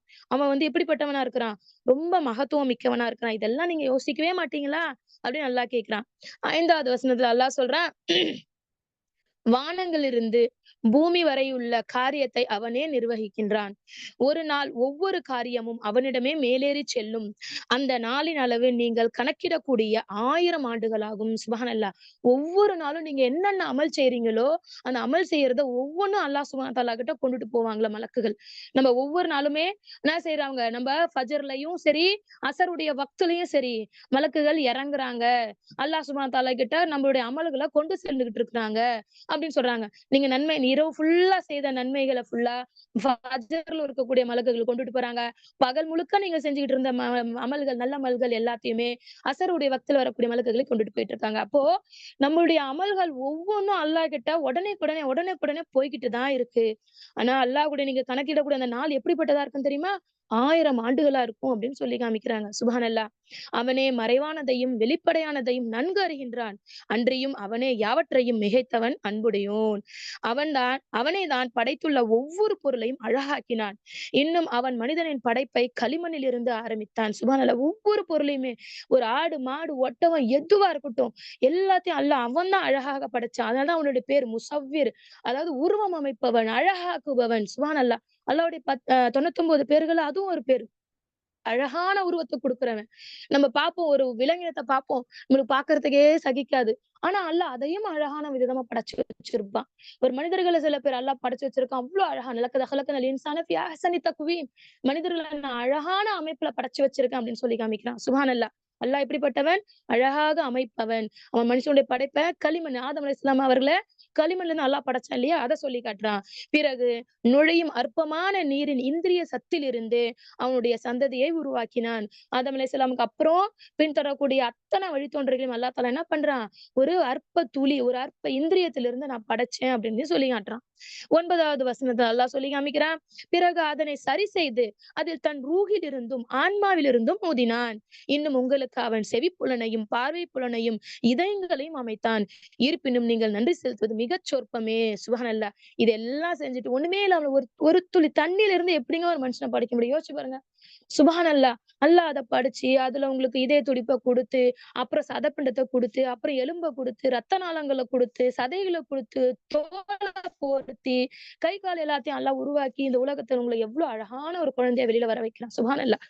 அப்படி எல்லாம் பண்ண இறைவனுக்கு மனுஷன் எப்படிப்பட்டவனா இருக்கான்? கொஞ்சம் பேர் தான் நன்றி செலுத்துறாங்க. மனிதன் நன்றி கெட்டவனாகவே இருக்கிறான். இன்னும் நெறைய வசனங்கள்ல மனுஷன் அவசரக்காரனா இருக்கிறான், நன்றி கெட்டவனா இருக்கிறான், மாறு செய்வனா இருக்கிறான் அப்படின்னு அல்லாஹ் சுப்ஹானஹு வ தஆலா சொல்லி காட்டுறான். சுப்ஹானல்லாஹ். அல்லாஹ்வுக்கு நன்றி உள்ள அடியார்களா நம் அனைவரும் அல்லாஹ் நம்மளுக்கு ஆக்கி அருள் புரியணும். ஆமீன். 10வது வசனத்த அல்லாஹ் சொல்லி காமிக்கிறான். நாம் பூமியில் மறைத்து விடுவோமாயின் நாம் பூமியில் மறைத்து விடுவோமாயின் மெய்யாகவே நாங்கள் புதிய படைப்பாகுவோமா என்றும் அவர்கள் கேட்கின்றார்கள். மாறாக அவர்கள் தங் இறைவனை சார்ந்து சந்திப்பதையே நிராகரிப்போராய் இருக்கின்றார்கள். இதுவும் அதே காஃபிர்கள் தான் சொல்லிட்டு இருக்காங்க. என்னன்னா, நம்ம பூமியில மரணிச்சுடுவோமே, மக்கி போயிடுவோமே, ஒண்ணுமே கிடைக்காதே. இப்போ ஒரு 10 வருஷத்துக்கு முன்னாடி யாராவது ஒருத்தவங்க மௌத்தாயிட்டாங்கன்னா, அவங்க கபர போய் தோண்டி பார்த்தா கூட அங்க ஒண்ணுமே ஒண்ணுமே கிடைக்காது. வெறும் எலும்பு துண்டு, அது கூட முழுசா கிடைக்காது. ஏதோ கொஞ்சம் நெஞ்சம் தான் கிடைக்கும். அதுலயும் ஒரு 50 வருஷம் முன்னாடி மௌத்தா போனவங்கலாம் போய் பாருங்க. அது கூட கிடைக்காது. இன்னொருத்தவங்கள அடக்கம் பண்ணணுன்றதுக்காக அவங்கள இருக்கு அந்த அந்த இடத்துலயே தோண்டி இன்னொருத்தவங்க அடக்கம் பண்ணிடுவாங்க. மீறி ஏதாவது ஒண்ணு கிடைச்சா கூட அது பக்கத்துல அவங்கள வச்சு விட்டுருவாங்க. அப்போ ஒரு 100 வருஷம், ஒரு 1000 வருஷம், அப்ப முன் சென்ற நபிமார்கள், அப்ப எத்தனையோ சமுதாய மக்கள், அவங்கலாம் எத்தனையோ பேர் மரணிச்சிருக்காங்கல்ல, அவங்களுடைய எலும்புகள்லாம் கிடைக்குமா? அவங்களுடைய அந்த தடங்கள்லாம் இருக்குமா? அப்படின்னு சொல்லி போய் அவங்க வந்து ஒரு மாரி கேட்கறாங்க. யாரு காஃபிர்கள். நாங்கலாம் ஒண்ணுமே இல்லாம எத்தனையோ வருஷம் முன்னாடி மௌத்தா போயிட்டோமே, எங்கெல்லாம் எப்படி அல்லாஹ் படைப்பான்? அப்படின்னு கேட்கறாங்க. சுப்ஹானல்லாஹ். அல்லாஹ்வுக்கு அது வந்து ரொம்ப ரொம்ப ரொம்ப இலகுவானது. இன்னும் சொல்லப்போனா அவங்க எத வந்து நிராகரிக்கிறாங்கன்னா, நீங்க மரணிக்கிறதுக்கு அப்புறம் அல்லாஹ் உயிர் குடுத்து எழுப்புறான்னு சொல்றாங்க பார்த்தீங்களா? அல்லாஹ்வ சந்திக்கிற ஒரு விஷயம் இருக்கு பார்த்தீங்களா? அத முதல்ல அவங்க மறுக்கிறாங்க அந்த காஃபிர்கள். அதுதான் இங்க அல்லாஹ் வந்து சொல்லிக்கிறாங்க. அல்லாஹ்வுடைய சந்திக்க நேரிடும் அப்படின்ற ஒரு விஷயம் இருக்கு இல்லையா? கயாமத்ன்ற ஒரு விஷயத்த நிராகரிக்கக்கூடியவர்களாக அந்த காஃபிர்கள் இருக்கிறாங்க. அப்படின்னு அல்லாஹ் சுப்ஹானஹு வ தஆலா சொல்லி முடிக்கிறான். 11ல அல்லாஹ் சுப்ஹானஹு வ தஆலா சொல்லி காமிக்கிறான். உங்கள் மீது நியமிக்கப்பட்டிருக்கும் மலக்குல் மவுத் மரணத்தின் வானவர் தாம் உங்கள் உயிரை கைப்பற்றுவார். பின்னர் நீங்கள் உங்கள் இறைவனிடம் மீள்விக்கப்படுவீர்கள் என்று நபியே நீங்கள் கூறுங்க. அப்படி அவங்க ஏளனமா கேட்கறாங்கல்ல. உங்களுக்கு மலக்குல் மவுத் உங்கள வருவாங்க. அதாவது நம்மளுக்கு எந்த அளவுக்கு சொல்லி காமிக்கிறாங்கன்னா, மலக்குல் மவுத்து ஒவ்வொரு நாளும் ஒவ்வொரு வீட்டுக்குள்ளயும் பூந்து பூந்து வந்துகிட்டு இருக்கிறாங்களாம். எங்கேயாவது ஒரு உயிர் இருக்குதா? அத கைப்பற்றணும். எங்கேயாவது உயிர் இருக்கா? கைப்பற்றணும் அப்படின்னு சொல்லிட்டு. ஒவ்வொரு நாளும் இப்ப உங்க வீட்ல, என் வீட்ல எல்லார் வீட்லயும் இருக்கிறாங்க மலக்குல் மவுத். பூந்து வந்துட்டு தான் இருக்கிறாங்க. நம்மளுக்கு இப்னு கசீர் அப்படிதான் கிடைக்குது. ஒவ்வொரு நாளும் ஒவ்வொரு வீட்ல பூந்து வந்துட்டு இருக்காங்க. ஏன்னா, அவங்க தான் உங்களுக்கு மரணத்த குடுக்கக்கூடியவங்க. உங்க ரூஹ புடுங்கக்கூடியவங்க. அல்லாஹ் சுப்ஹானஹு வ தஆலா கிட்ட உங்கள கொண்டு போய் சேர்க்கக்கூடியவங்க. சுப்ஹானல்லாஹ். அப்போ உங்கள சுத்தியே தான் அந்த மலக்குகள் இருக்கிறாங்க. உங்க கூடவே தான் இருக்கிறாங்க. உங்களுடைய உங்களுடைய வக்த் முடிஞ்சிடுச்சு அப்படின்னா, பட்டுன்னு உங்களுடைய ரூஹ எடுத்துட்டு போயிட்டே இருந்துருவாங்க அவங்க. அதுதான் அல்லாஹ் சுப்ஹானஹு வ தஆலா வந்து சொல்லி காமிக்கிறான் நபியே. உங்க கூடவே தான் அந்த ரூஹ் வந்து சுத்திக்கிட்டே இருக்காங்க. அவங்க உயிர புடுங்கக்கூடிய மலக்குகள் இருக்கிறாங்கன்னு இந்த மக்கள்ட்ட நீங்க சொல்லுங்க அப்படின்னு அல்லாஹ் சுப்ஹானஹு வ தஆலா சொல்லி காட்டுறான். இன்னும் 12வது வசனத்துல அல்லாஹ் சொல்றான். மேலும் இந்த குற்றவாளிகள் தம் இறைவன் முன் தலை குனிந்தவர்களாக, எங்கள் இறைவா, நாங்கள் இப்போது பார்த்துக் கொண்டோம், கேட்டுக்கொண்டோம். ஆகவே நீ உலகுக்கு எங்களை திருப்பி அனுப்பி வை. நாங்கள் நற்செயல்களை செய்வோம். நிச்சயமாக நாங்கள் நம்பிக்கையில் உறுதியுள்ளவர்களாக ஆகிவிட்டோம் என்று சொல்லும்போது, நபியே நீங்கள் பார்ப்பீராயின் அவர்களுடைய நிலையை நீங்கள் அறிந்து கொள்வீர்கள். சுப்ஹானல்லாஹ். இப்படிப்பட்ட மனிதர்களை தூக்கி கொண்டு வந்து நாளைக்கு கபர்ல மஹ்ஷர்ல நிக்க வைக்கும்போது, அல்லாஹ் மட்டும் கொண்டுட்டு வரும்போது, அப்ப சொல்லுவாங்களாம் தலை குனிஞ்சுகிட்டு வெக்கி, அதாவது கைய பெசஞ்சுகிட்டு, ஐயோ! என்னுடைய கை சேதமே, என்னுடைய இறைவா, நாங்க இப்ப பார்த்துட்டோம். நீ வந்து என்ன சொல்றது, கியாமத் நாள் ஒண்ணு இல்லன்னு நெனச்சுக்கிட்டு இருந்தோம். இப்ப நாங்க பார்த்துக்கிட்டோம். இப்ப நாங்க கேட்டுக்கிட்டோம். ஒரே ஒரு தடவ எங்கள உலகத்துக்கு அனுப்பி வையேன். நாங்க நல்ல அமல்களா நாங்க செய்வோம். நல்லா ஈமானாலியா ஆயிடுவோம் அப்படின்னு அவங்க சொல்லுவாங்களாம். அப்ப ரசூலாட்ட அல்லாஹ் சொல்றான், இந்த மாரி நிலைமைய நபியே நீங்க பார்க்கும்போது தெரியும். அவங்க எந்த அளவுக்கு கஷ்டப்பட்டுட்டு இருந்தாங்க அப்படின்னு நீங்க புரிஞ்சுப்பீங்க நபியே அப்படின்னு அல்லாஹ் ரசூல் ஸல்லல்லாஹு அலைஹி வஸல்லம் அவர்களுக்கு சொல்லி காட்டுறான். 13 மேலும் நாம் நாடி இருந்தால் ஒவ்வொரு ஆத்மாவுக்கும் அதற்குரிய நேர்வழியை நாம் கொடுத்து இருப்போம். ஆனால் நாம் நிச்சயமாக நரகத்தை ஜின்களையும் தீய மனிதர்களையும் ஆகிய யாவற்றையும் கொண்டு நிரப்புவேன் என்று என்னிடமிருந்து முன்னரே வாக்குறுதி வந்து விட்டது. சுப்ஹானல்லாஹ். நம்ம நாடுனா அவங்களுக்கு ஹிதாயத்து கொடுத்திருந்திருப்போம். ஆனா நாம நாடலையே. ஏன்னா நான் நரகத்தை எதை வச்சு நிரப்புவேன்? ஜின்னுகளை வச்சியும் ஷைத்தான்களை வச்சியும் தீய மனிதர்கள் கெட்டது செய்யக்கூடியவங்களை வச்சுதான் நிரப்போம். நான் ஏற்கனவே அவங்கள்ட்ட வாக்குறுதி கொடுத்திருந்தேனே அப்படின்னு அல்லாஹ் சுப்ஹானஹு வ தஆலா சொல்லி காட்டுறான். 14. ஆகவே உங்களுடைய இந்த நாளின் சந்திப்பை நீங்கள் மறந்து விட்டதனால் வேதனையை அனுபவியுங்கள் அப்படின்னு அல்லாஹ் சுப்ஹானஹு வ தஆலா சொல்லுவான். நிச்சயமாக நானும் உங்களை மறந்துட்டோம். மேலும் நீங்கள் செய்த தீவினையும் காரணமாக என்றென்றும் நிலையான வேதனையை அனுபவியுங்கள் என்று அவர்களுக்கு சொல்லப்படும். சுப்ஹானல்லாஹ். இந்த உலகத்தை நிராகரிச்சுட்டு இருந்தீங்கல்ல, இதுக்காக நீங்க என்னைக்கும் இதுல இருந்து வெளியிலே நீங்க வர முடியாத அளவுக்கு நரக நெருப்புடைய வேதனை அல்லாஹ் சுப்ஹானஹு வ தஆலா அந்த காஃபிர்களுக்கு போட்டுடுவேன் அப்படின்னு அல்லாஹ் சுப்ஹானஹு வ தஆலா சொல்லி காட்டுறான். 32ல 15வது வசனம். நம் வசனங்களின் மேல் நம் வசனங்கள் மேல் நம்பிக்கை கொண்டோர் யார் எனில் அவர்கள் அல்லாவின் மூலம் நினைவு கூறப்பட்டால் அவர்கள் விழுந்து சஜிதா செய்தவர்களாக தம் இறைவனை புகழ்ந்து துதிப்பார்கள். அவர்கள் பெருமை அடிக்கவும் மாட்டார்கள். சுப்ஹானல்லாஹ். இது எப்படின்னா, மூமின்கள் எப்படி எந்த இடத்துல அல்லாஹ் சுப்ஹானஹு வ தஆலா ஒரு நிராகரிப்பவர்களை காஃபியர்களை பத்தி சொல்றான் அப்படின்னா, அடுத்த உடனே அல்லாஹ் சுப்ஹானஹு வ தஆலா மூமின்களை பத்தி சொல்லி, மூமின்களே நீங்க இப்படி இருந்துக்குங்க, நிராகரிக்கிற மாதிரி நீங்க இருக்காதீங்க அப்படின்னு உடனே நம்மளுக்கு என்ன சொல்லுவான், அச்சமுத்தி எச்சரிக்கை செய்யற மாதிரியும், பின்னாடி நீங்க நல்லது செஞ்சீங்கன்னா உங்களுக்கு நற்செய்தி இருக்குது அப்படின்ற ஒரு விஷயத்தையும் அல்லாஹ் எல்லா இடத்துலயும் சொல்லிக்கிட்டே வருவான். அந்த மாதிரி ஒரு விஷயத்துல மூமின்கள் எப்படி தெரியுமா இருப்பாங்களா? அல்லாஹ்வுடைய வசனங்கள் அவங்களுக்கு நினைவு கூறப்பட்டாலோ, இல்ல அல்லாஹ்வுடைய வசனங்கள் அவங்களுக்கு ஓதி காண்பிக்கப்பட்டாலோ, உடனே அவங்க என்ன பண்ணுவாங்களாம்? சஜிதாவுல விழுந்துருவாங்களாம். சஜிதாவுல விழுந்து அல்லாஹ்வை துதிக்கக்கூடியவர்களா இருப்பாங்க. அவங்க என்னைக்கும் பெருமை அடிக்க மாட்டாங்க அப்படின்னு சொல்லி காட்டுறான் அல்லாஹ் சுப்ஹானஹு வ தஆலா. யா அல்லாஹ் எங்களுக்கும் அப்படிப்பட்ட ஒரு பாக்கியத்தை கொடுடா யா அல்லாஹ். உன்னுடைய வசனங்கள் கேள்விப்பட்டாலும், உன்னுடைய வசனங்கள் ஓதி காண்பிக்கப்பட்ட சஜிதா செய்யக்கூடியவர்களா எங்களை ஆக்கி வைடா யா அல்லாஹ். இன்னும் பெருமை அடிக்காதவர்களை எங்களை ஆக்கி வைடா யா அல்லாஹ். ஆமீன்.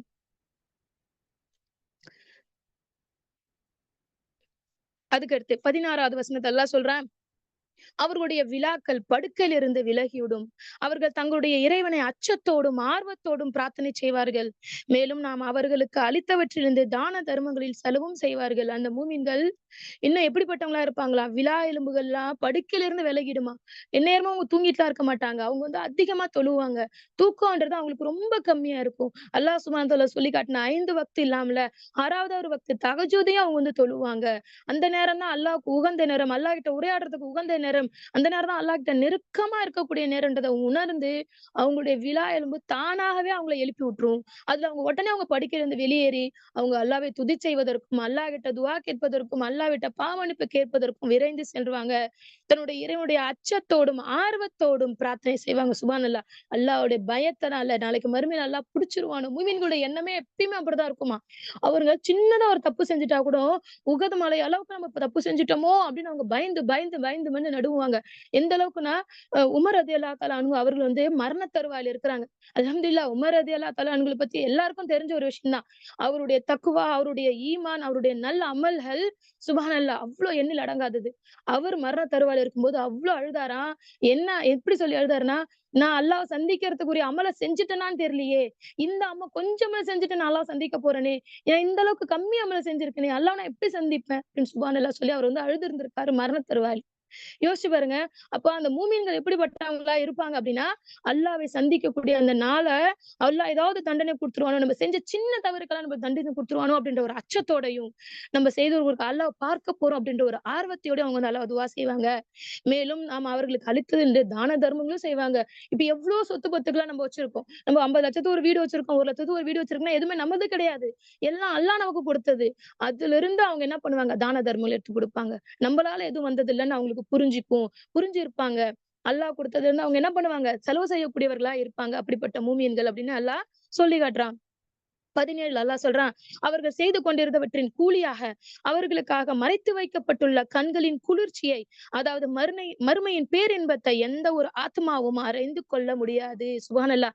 இவங்க செஞ்ச இந்த ஒரு அமலின் காரணமாக அல்லாஹ் அவங்களுக்கு சொர்க்கத்தை கொடுப்பான். அந்த சொர்க்கம் எந்த ஒரு கண்ணும் கண்டிருக்காது. எந்த ஒரு காதும் அதை பற்றின கேள்விப்பட்டிருக்காது. எந்த ஒரு மனிதனுடைய உள்ளமும் அதை பற்றி கற்பனை கூட செய்து பார்த்திருக்காது. அப்படிப்பட்ட ஒரு சொர்க்கத்தை அல்லாஹ் சுப்ஹானஹு வ தஆலா அப்படிப்பட்ட அப்படிப்பட்ட மூமின்களுக்கு தயார் செய்து வைப்பான். சுப்ஹானல்லாஹ்.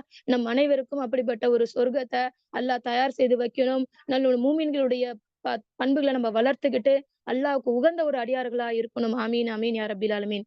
இன்னும் அல்லாஹ் சுப்ஹானஹு வ தஆலா சொல்றான் 18ல, எனவே அத்தகைய நம்பிக்கையாளர்கள் வரம்பு மீறிய பாவிகளைப் போல் ஆவார்களா? இருவரும் சமமாக மாட்டார்கள். இவ்ளோ நம்பிக்கை கொண்டு, இவ்ளோ நல்ல அமல்கள் செய்து தன்னுடைய வாழ்க்கையை தியாகம் செஞ்ச அந்த நல்லடியார்களும், தான் போன வாழ்க்கையில வாழ்ந்துட்டு இருந்த அந்த காஃபிர்கள் ஒண்ணாவாங்களா? அப்படின்னு அல்லாஹ் சுப்ஹானஹு வ தஆலா கேள்வி கேட்கிறான். எவர்கள் 19 எவர்கள் நம்பிக்கை கொண்டு நற்செயல்களை செய்கின்றார்களோ, அவர்களுக்கு அவர்கள் செய்து கொண்டிருந்ததற்கு விருந்தாக தங்குவதற்குரிய ஸ்வனபதிகள் உண்டு. அவங்களுக்கு விருந்து சுப்ஹானல்லாஹ். விருந்து வச்சு குடுப்பான் அல்லாஹ் அந்த விருந்தாக. நம்மளுக்கு யாராவது ஒருத்தவங்க வீட்டுல நம்ம தாவத் இருந்துச்சு நம்ம என்ன பண்ணுவோம்? நம்ம அல்ஹம்துலில்லாஹ் எந்த ஒரு வேலையும் செய்ய மாட்டோம். நம்ம பாட்டுன்னு வீட்ல இருக்கவங்க நல்லா அழகா ரெடி ஆயி, அவங்க வீட்டுக்கு போய் உட்கார்ந்து நல்லா ஜம்முன்னு உட்கார்ந்து சாப்பிட்டு வந்துருவோம் இல்லையா? அந்த மாரிதான் அல்லாஹ் சுப்ஹானஹு வ தஆலா சொர்க்கவாசிகளுக்கு ஒரு விருந்தாக அந்த சொர்க்கத்தையே ஏற்படுத்தி குடுத்திருக்கானாம். அல்ஹம்துலில்லாஹ். நம்ம செய்ய வேண்டிய அமல் இந்த உலக வாழ்க்கையில அல்லாஹ்வை முற்றிலும் வழிபட்டவர்களாக, மூமின்களாக, முத்தகீன்களாக வாழ வேண்டும் அப்படின்றது மட்டும் தான். இன்ஷா அல்லாஹ். 20 அல்லாஹ் சொல்றான், ஆனால் யார் ஒருத்தவங்க வரம்பு மீறி பாவம் செய்தார்களோ பார்த்தீங்களா? ஒரு மூமின்கள பத்தி சொன்ன உடனே அல்லாஹ் சுப்ஹானஹு வ தஆலா உடனே அவங்கள நான் அடுத்து காஃபிர்கள பத்தி சொல்றான். பாவம் செய்தாங்களோ, அவங்களோட தங்கு இடம் என்னது? நரக நெருப்பு தான். அவர்கள் அதை விட்டு வெளியேற நாடும் போதெல்லாம் அதிலேயே மீண்டும் தள்ளப்பட்டு, எதனை நீங்கள் பொய்ப்பித்துக் கொண்டிருந்தீர்களோ, அந்த நரக நெருப்பின் வேதனையை அனுபவியுங்கள் என்று அவர்களுக்கு சொல்லப்படும்.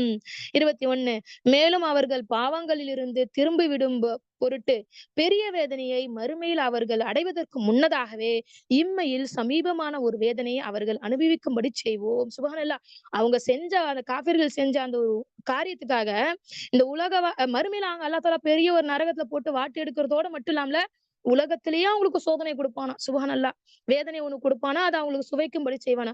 அது வேதனைன்றது நம்மளுக்கு வந்து உடலால மட்டும் கிடையாது. மனதால, செல்வத்தால, பொருளால, பிள்ளை குட்டிங்களால எவ்வளவு வேதனைகள் அல்லாஹ் சுப்ஹானஹு வ தஆலா கொடுக்கக்கூடும். அததான் இங்க வந்து அல்லாஹ் சுப்ஹானஹு வ தஆலா சொல்லி காட்டுறான்.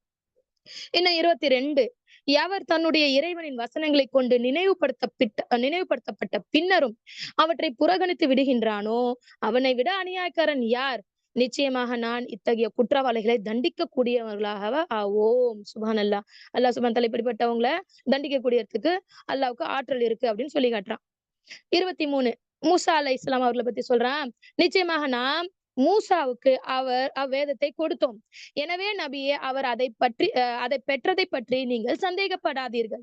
நாம் அதனை இஸ்ராயேலின் சந்ததியர்களுக்கு வழிகாட்டியாகவும் ஆக்கினோம். ஏன்னா மூசா அலைஹிஸ்ஸலாம் அவர்கள் வந்து அல்லாஹ் கிட்ட பேசினாங்க. அல்லாஹ் கிட்ட பேசி அந்த கட்டளைகளை வாங்கிட்டு வந்தாங்க. அப்படின்றதெல்லாம் வந்து அந்த காஃபிர்கள் வந்து நம்ப மறுத்துக்கிட்டு இருந்தாங்க. அதெல்லாம் ஒரு கட்டுக்கதை அப்படின்ட்டு இருந்தாங்க. அல்லாஹ் கிட்ட யார் பேச முடியும்? அல்லாஹ்ட்ட எல்லாம் பேச முடியாது அப்படின்ற மாதிரி சொல்லிக்கிட்டு இருந்தாங்க. அததான் இங்க அல்லாஹ் சுப்ஹானஹு வ தஆலா நபிகளார் ஸல்லல்லாஹு அலைஹி வஸல்லம் அவர்களுக்கு சொல்லி காட்டுறான். என்ன மூசாவுக்கு நம்ம வேதத்தை கொடுத்தோம். அது மட்டும் இல்லாமல அவருக்கு அந்த வேதம் கொடுத்தோம். அல்லாஹ்ட்ட பேசி அவர் அந்த வேதத்தை வாங்கிட்டு வந்திருக்காருன்ற விஷயத்த நபியே நீங்க பொய்யாக்கிறாதீங்க. அதாவது சந்தேகப்படாதீங்க. அது மட்டும் இல்லாமல அவங்க இந்த வேதம் அவங்களுக்கு எப்படி இருந்துச்சு? ஹிதாயத்து கொடுக்கக்கூடியதா இருந்துச்சு அப்படின்னு அல்லாஹ் சொல்றான். இன்னும் அவர் பொறுமையுடன் இருந்து தன் வசனங்களை உறுதியாக நம்பிய போது நம்முடைய கட்டளைப்படி நேர்வழி காட்டும் தலைவர்களை அவர்களிடமிருந்து உண்டாக்கினோம். இப்ப மூசா அலைஹிஸ்ஸலாம் அவங்க பொறுமையை காத்தாங்க. அதனால அவங்களுக்கு பின்னாடி வந்து நிறைய தலைவர்கள் அல்லாஹ் சுப்ஹானஹு வ தஆலா உண்டாக்குனேன் அப்படின்னு சொல்லி காமிக்கிறான். 25 அவர்கள் எந்த விஷயத்தில் அபிப்பிராய பேதம் கொண்டார்களோ அதை பற்றி மறுமை நாளில் உம்முடைய இறைவன் நிச்சயமாக அவர்களுக்கிடையே தீர்ப்பு வழங்குவான். எதுல அவங்க வந்து சந்தேகிச்சுட்டு உட்கார்ந்துட்டு இருந்தாங்க பாத்தீங்களா? அதெல்லாம் அல்லாஹ் அவங்களுக்கு நாளைக்கு மறுமையில காட்டுவான். 26 இவர்களுக்கு முன்னர் நாம் எத்தனையோ தலைமுறையினரை அழித்திருப்பதும் அவர்கள் வசித்திருந்த இடங்களில் இவர்கள் நடந்து தெரிவதும் இவர்களுக்கு நேர்வழி காட்டவில்லையா? நிச்சயமாக இதில் தக்க அத்தாட்சிகள் இருக்கின்றன. இதற்கு இவர்கள் செவியேற்க மாட்டார்கள் அப்படின்னு அல்லாஹ் சுப்ஹானஹு வ தஆலா சொல்லி காமிக்கிறான். இவங்களுக்கு முன்னாடி எத்தனையோ சமுதாய மக்கள் முன்னாடி நிறைய சமுதாய மக்களை பார்த்திருக்கோம் இல்லையா? ஆது சமுதாயம், சமூக சமுதாயம், சாலிஹ் அலைஹிஸ்ஸலாம் அவங்களுடைய கூட்டத்தினர், லூத் அலைஹிஸ்ஸலாம் கூட்டத்தினர், எல்லா சமுதாய மக்கள்லாம் எல்லாம் அட்டுழியம் பண்ணாங்க. எல்லாத்தையும் அல்லாஹ் அழிச்சான். அழிச்சதோட மட்டும் இல்ல அந்த அந்த இடத்துல இந்த மக்கள் வசிச்சுக்கிட்டும் இருக்கிறாங்க. சுப்ஹானல்லாஹ். இதெல்லாம் அவங்க பார்க்க மாட்டாங்களா? இதெல்லாம் உங்களுக்கு அத்தாட்சியா இல்லையா? அப்படின்னு அல்லாஹ் கேட்கிறான். இன்னும் 27 அல்லாஹ் சொல்றான். அவர்கள் இதையும் கவனிக்கவில்லையா? நிச்சயமாக நாமே வறண்ட பூமியின் பக்கம் மேகங்கள் மூலமாக தண்ணீரை ஓட்டிச் சென்று அதன் மூலம் இவர்களுக்கும் இவருடைய கால்நடைகளுக்கும் உண்ணக்கூடிய பயிர்களை வெளிப்படுத்துகின்றோம். அவர்கள் இதை ஆராய்ந்து நோட்டமிட வேண்டாமா? சுப்ஹானல்லாஹ். காஞ்சு போன ஒரு பூமிக்கு அல்லாஹ் மழையை கொடுத்து அந்த பூமி அல்லாஹ் பசுமையாகி எல்லா பயிர்கள் எல்லாம் நமக்கும் சரி நம்மளுடைய கால்நடைகள் சரி எல்லா ஜீவராசிகளும் அல்லாஹ் உணவு கொடுக்குறானே, இது யாரும் நீங்க ஆராய மாட்டீங்களா? நோட்டமிட மாட்டீங்களா? மத்த உலக விஷயங்கள்லாம் பாருங்க. அங்க என்ன நடந்துச்சு? இங்க என்ன நடந்துச்சு? எல்லா மக்கள் ஆராய்வாங்க. கூகுள்ல சர்ச் பண்ணுவாங்க. எல்லாம் பண்ணுவாங்க. ஆனா அல்லாஹ் சொல்லி காட்டுறான் பாத்தீங்களா? பூமியில நான் விளைவிக்கிறேனே, இத நீங்க ஆராய்ச்சி பண்ண மாட்டீங்களா? இத பத்தி நீங்க நோட்டமிட மாட்டீங்களா? இத பத்தி சிந்திக்க மாட்டீங்களா? அப்படின்னு அல்லாஹ் கேள்வி கேட்கிறான். 28 நீங்கள் உண்மையாளர்களாக இருந்தால் வாக்களிக்கப்பட்ட அந்த வெற்றி, அதாவது தீர்ப்புக்குரிய நாள் எப்போது வரும் என்று அவர்கள் கேட்கிறார்கள். அந்த வெற்றி தீர்ப்பு நாளின் போது நிராகரிப்போர் நம்பிக்கை கொள்வதும் அவர்களுக்கு பயனளிக்காது. அவர்களுக்கு தவணை கொடுக்கப்படவும் மாட்டாது. அவங்க கேட்கறாங்க மறுமை எப்போ வரும்னு. மறுமை அப்படி வந்ததுக்கு அப்புறம் அவங்க ஈமான் கொண்டாலும் எந்த ஒரு பிரயோஜனமும் கிடையாது. அவங்களுக்கு அங்க நாளைக்கு மறுமையில அல்லாஹ் அவங்களுக்கு எந்த ஒரு தவணையும் கொடுக்க மாட்டேன் அப்படின்னு சொல்லி காட்டுறான். 30 ஆகவே நீர் அவர்களை புறக்கணித்து அந்நாளை எதிர்பார்ப்பீராக. நிச்சயமாக அவர்களும் அதை எதிர்பார்த்திருப்பவர்கள் தாம். சுப்ஹானல்லாஹ். அல்லாஹ் இந்த அத்தியாயத்துல என்ன சொல்றான் நபிக்கு? மறுமையினால அவங்களும் எதிர்பார்த்துட்டு இருக்காங்க. அதாவது இளக்காரமா எதிர்பார்த்துட்டு இருக்காங்க. அதெல்லாம் எப்ப வரும்? அதெல்லாம் வருமா? நம்ம எல்லாம் உயிரோட திரும்ப எழுப்பப்படுவோமா? இந்த உலகம் அழியுமா? அப்படின்னு இளக்காரமா எதிர்பார்த்துட்டு இருக்காங்க. நபியே நீங்களும் எதிர்பாருங்க. அந்த நாள் கண்டிப்பா வரும். அல்லாஹ் அவங்கள பத்தின அழிப்பான் அப்படின்றத எதிர்பார்த்துட்டு இருங்க அப்படின்னு அல்லாஹ் சுப்ஹானஹு வ தஆலா இந்த அத்தியாயத்தை சொல்லி முடிக்கிறான். அடுத்த ஒரு அத்தியாயம் 33வது சூரே அஹ்ஸாப்.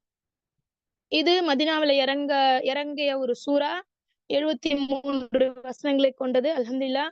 இந்த அத்தியாயத்துக்கு சூரே அஹ்ஸாப் அப்படின்னா சதிகார அணியினர், அதாவது கூட்டுப்படைகள் அப்படின்னு கூட சொல்லலாங்க. இந்த அத்தியாயம் இந்த அத்தியாயத்துல 9வது வசனத்துல இருந்து 27வது வசனம் வரைக்கும் அல்லாஹ் சுப்ஹானஹு வ தஆலா அகழ் போரை பற்றி சொல்லி காட்டிட்டே வரான். அகழ் போர், அஹ்ஸாப் போர் உங்களுக்கு எல்லாருக்கும் தெரியும்னு நினைக்கிறேன்.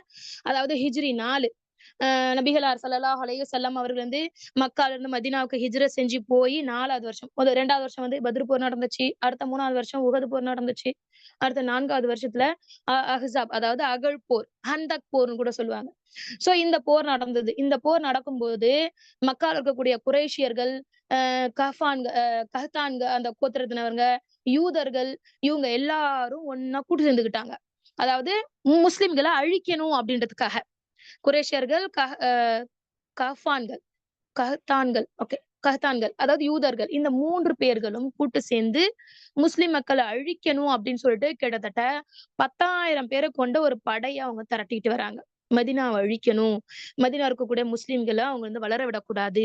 ஏன்னா மக்கால இருக்கும்போதே அவங்க ஏகப்பட்ட தொல்லைகளையும் ஏகப்பட்ட டார்ச்சரையும் அவங்க பண்ணிக்கிட்டு இருந்தாங்க. எல்லாத்தையும் சகிச்சுக்கிட்டு அவங்க என்ன பண்ணிட்டாங்க, மக்கா மதீனாக்கு ஹிஜ்ரத் போய் அங்க மட்டும் சுகபோகமா வாழ்ந்துட்டு இருக்காங்களா, இஸ்லாத்தை பரப்புறாங்களா அப்படின்னு சொல்லிட்டு இவங்களுக்கெல்லாம் ரொம்ப பொச்சரிப்பாகி எப்படியாவது அந்த முஸ்லிம்களை அழிச்சிடணும் அப்படின்னு சொல்லிட்டு அவங்க படையை திரட்டுறாங்க, கூட்டு சேர்ந்துக்கிறாங்க.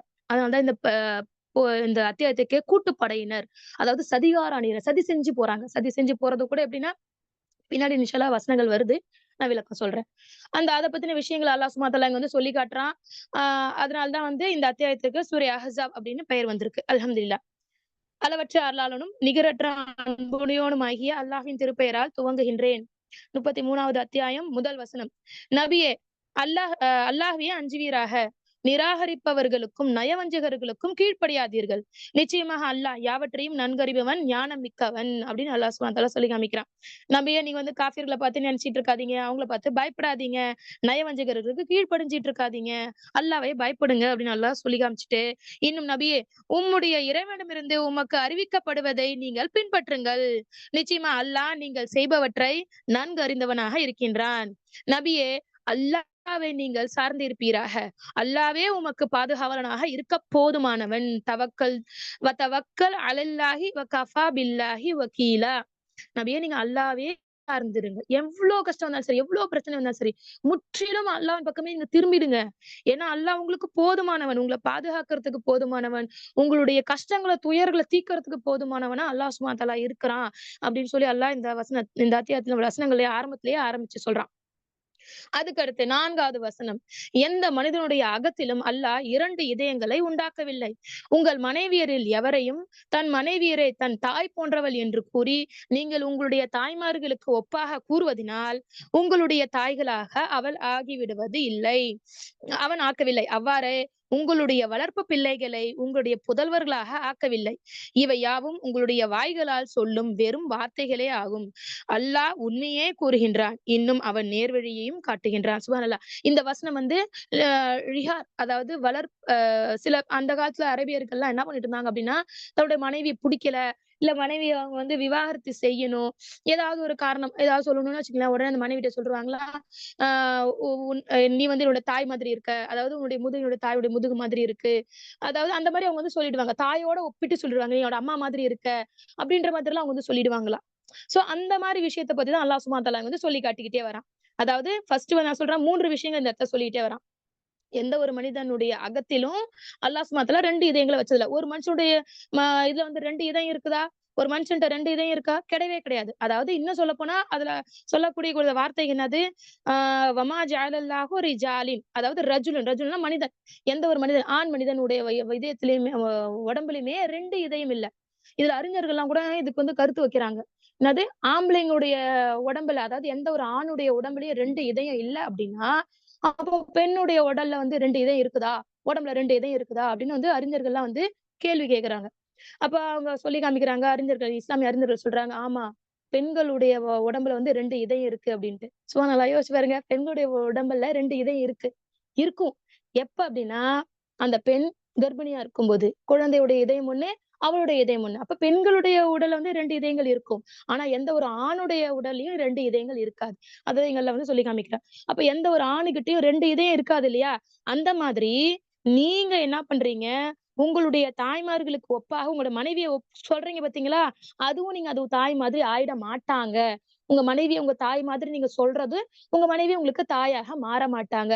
இந்த 2 விஷயம் எப்படியோ, அதே மாதிரி தான் நீங்க வளர்த்த வளர்ப்பு பிள்ளைகள் உங்களுடைய சொந்த பிள்ளைங்களா மாற மாட்டாங்க. சுப்ஹானல்லாஹ்.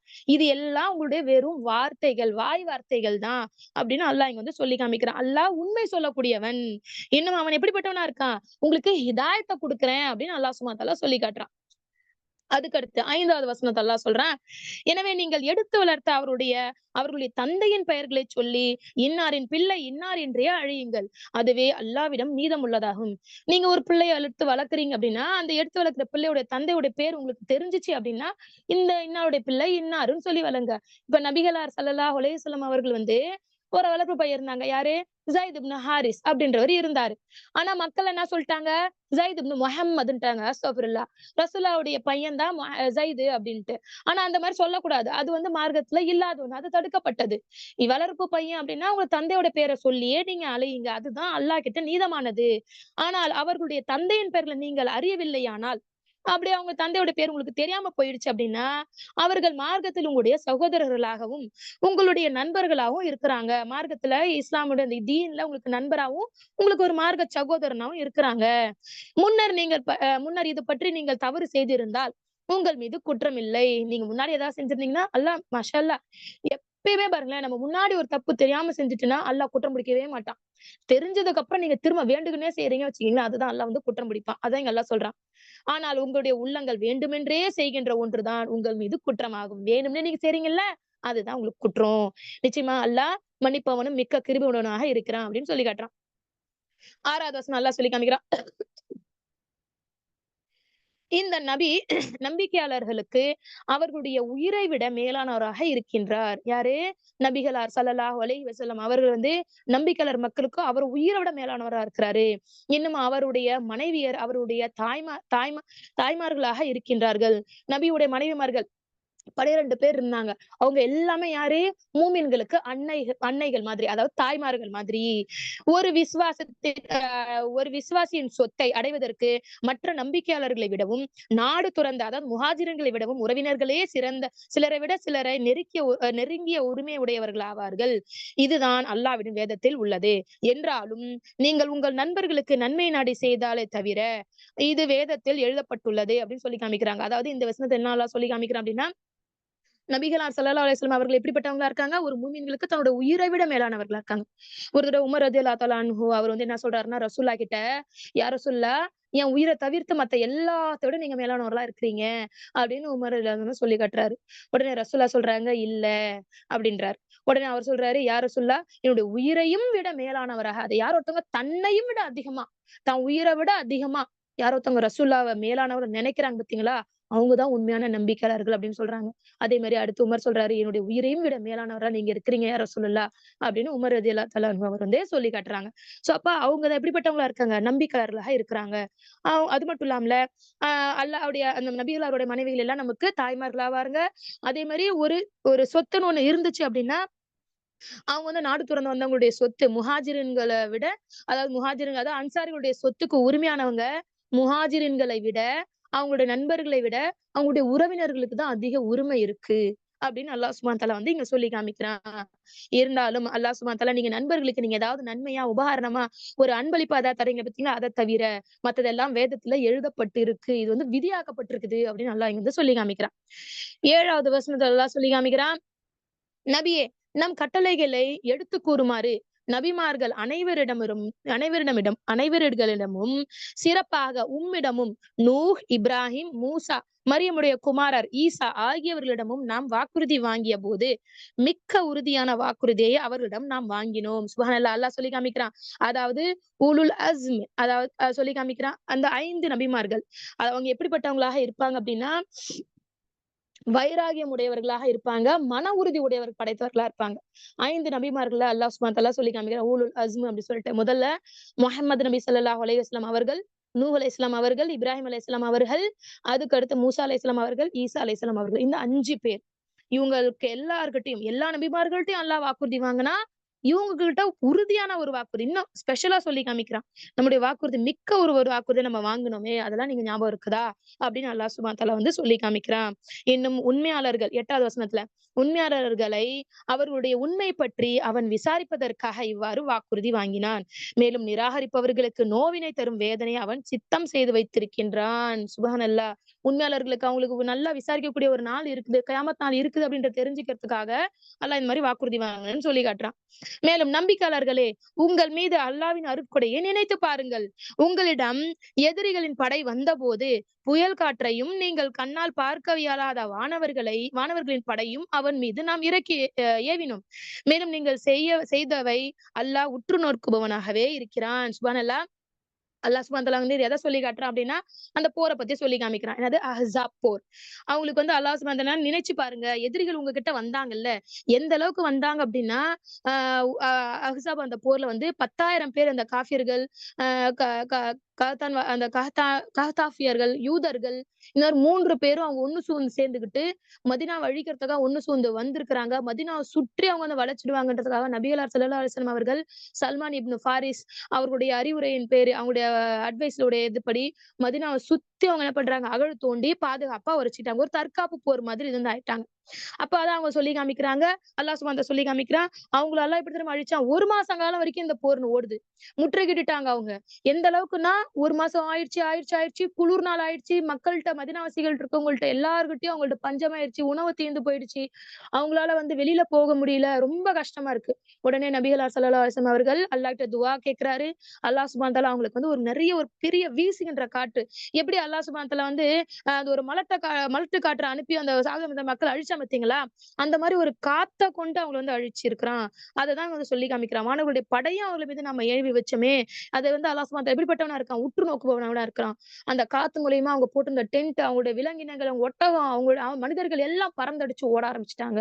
அவங்க அத பயந்தடிச்சு ஓடியே போயிட்டாங்க. அல்லாஹ் அந்த மாரிலாம் அவங்களுக்கு வந்து உதவி செஞ்சனே, இத அல்லாஹ் நீங்க நபியே நீங்க நினைச்சு பாருங்க அப்படின்னு அல்லாஹ் சொல்லி காட்டுறான்.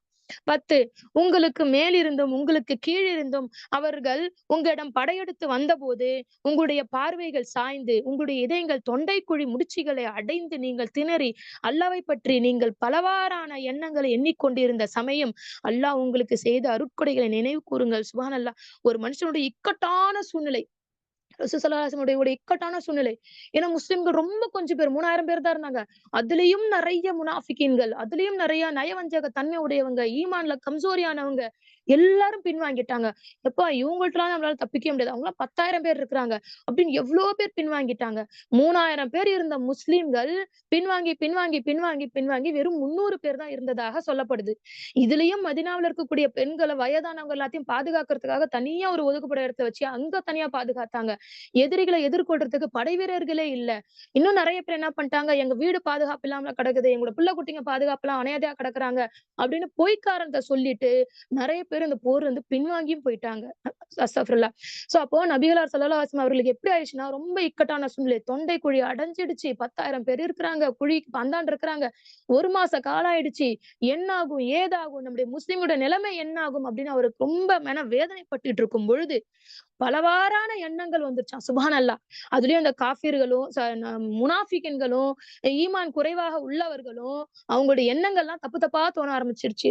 ஓ! இந்த முகமது என்னமோ கிஸ்ராவுடைய கோட்டைகள்லாம் உங்களுக்கு கிடைக்கும்னாரு. இந்த இடத்துல நம்மளுக்கு அது கிடைக்கும்னாரு. அது முன்னாடி அது நம்ம சொர்க்கமா சந்தோஷமா இருக்கலாம்னாரு. இந்த முகமது சொல்றதுல எதுவுமே உண்மை இல்ல போல இருக்குது அப்படின்னு சொல்லிட்டு நெறைய மக்கள் பின்வாங்கிட்டாங்க. அப்படிப்பட்ட ஒரு சூழ்நிலை நபியே நீங்க நினைவு கூருங்க. அல்லாஹ் உங்களுக்கு உதவி செஞ்சான் பார்த்தீங்களா? அருட்கொடை செஞ்சான் பார்த்தீங்களா? அத நினைச்சு பாருங்க அப்படின்னு அல்லாஹ் சுப்ஹானஹு வ தஆலா நபிக்கு சொல்லி காட்டுறான். நாமளும் அப்படிதான். நம்மளுக்கு ஒரு கஷ்டம் வரும்போது அல்லாஹ்ட்ட வீந்து, வீந்து, வீந்து துவா செய்வோம். நம்மளுக்கு சந்தோஷம் வந்ததுக்கு அப்புறம் நம்ம அந்த கஷ்டத்த மறந்துருவோம். ஆனா அல்லாஹ் சுப்ஹானஹு வ தஆலா சொல்றான் தெரியுமா? நம்ம நீங்க அந்த கஷ்டப்படும்போது எவ்வளவு மனநிலைமையில இருந்தீங்க? எவ்வளவு கஷ்டத்துல இருந்தீங்க? எவ்வளவு அழுது இருப்பீங்க? எவ்வளவு தூக்கம் இல்லாம இருந்திருப்பீங்க? எல்லாத்தையும் நினைச்சு பாருங்க. அவ்ளோ கஷ்டம் வந்திருக்கும்போது, இல்லையா? அப்ப அந்த கஷ்டத்தெல்லாம் போக்கி, உங்கள நல்ல நிலைமைக்கு ஆளாக்கி, ஆரோக்கியத்த குடுத்து, நல்ல ஒரு வாழ்வாதாரத்த குடுத்தானே அல்லாஹ், அந்த அல்லாஹ்வுக்கு நினைச்சு பார்த்து, சுகபோகம் வந்ததுக்கு அப்புறம் அல்லாஹ்வுக்கு நன்றி செலுத்துங்க. மாறு செய்யாதீங்க அப்படின்னு அல்லாஹ் சுப்ஹானஹு வ தஆலா இந்த வசனத்தின் மூலமா நமக்கு படிப்பினை காட்டுறான். 11 அவ்விடத்தில் நம்பிக்கையாளர்கள் சோதனைக்கு உள்ளாக்கப்பட்டு, இன்னும் கடுமையான அதிர்ச்சிக்கு உள்ளாக்கப்பட்டார்கள். நம்பிக்கையாளர்களுக்குமே அவங்களுக்கு திகில் மாரி ஆயிடுச்சு. ஈமான் கொண்டவங்களுக்கும் அவங்களுக்கு கஷ்டமாயிடுச்சு. அல்லாஹ் சுப்ஹானஹு வ தஆலா அல்லாஹ் இப்படி ஒரு விஷயத்த ஏற்படுத்துறானே! இப்படி அவங்கள முற்றுகையிட்டுட்டாங்களே! நம்மளால வெளிய போக முடியாம நிலைமை ஆயிருக்குதே! அப்படின்ட்டு. அதுலயும் அவங்க குழி தோண்டுனாங்களாம். பஞ்சம், பசி, பட்டினி. குழி தோண்டும்போது எல்லா சகாபாக்களும் பட்டினி. யார்ட்டயுமே சாப்பாடு இல்ல. எல்லாம் வயித்துல கல்ல கட்டிட்டு, ஈர துணிய கட்டிக்கிட்டு, ஒரு கல்லுக்கு 2 கல்லு கட்டிட்டு ரசூல் ஸல்லல்லாஹு அலைஹி வஸல்லம் அவர்கள் வந்து குழி தோண்டுனாங்க. சுப்ஹானல்லாஹ். எல்லா மனிதர்களுக்கும் இந்த விஷயம் வந்து தெரிஞ்சிருக்கும். அதிகமான விளக்கங்கள் தேவையில்லன்னு நினைக்கிறேன். அதுக்கு அடுத்து 12ல அல்லாஹ் சொல்றான், மேலும் அந்த சமயம் நயவஞ்சகர்களும் எவர்களின் இதயத்தில் நோய் இருந்ததோ அவர்களும் அல்லாஹ்வுக்கும் அவனுடைய தூதரும் நமக்கு ஏமாற்றத்தை தவிர வேறு எதையும் வாக்களிக்கவில்லை என்று கூறிய சமயத்தை நினைவு கூறுங்கள். சுப்ஹானல்லாஹ். சொன்னேன் பார்த்தீங்களா? அவங்க அப்படித்தான் சொன்னாங்க. முனாஃபிகின்களும், ஈமான்ல கம்மியா இருக்கிறவங்களும் அவங்க இந்த மாரி சொன்னாங்க. ஏமாற்றத்த தான் குடுத்தாங்க. இந்த முகமதும் சரி, இந்த அல்லாஹ்வும் சரி, நம்மளுக்கு ஏமாற்றத்த தான் குடுத்தாங்க அப்படின்னு அவங்க சொல்லிக்கிட்டு இருந்தாங்களாம். 13 மேலும் அவர்களில் ஒரு கூட்டத்தார் மதீனாவாசிகளை நோக்கி, யஸ்ரிப் வாசிகளே, பகைவர்களை எதிர்த்து உங்களால் உறுதியாக நிற்க முடியாது.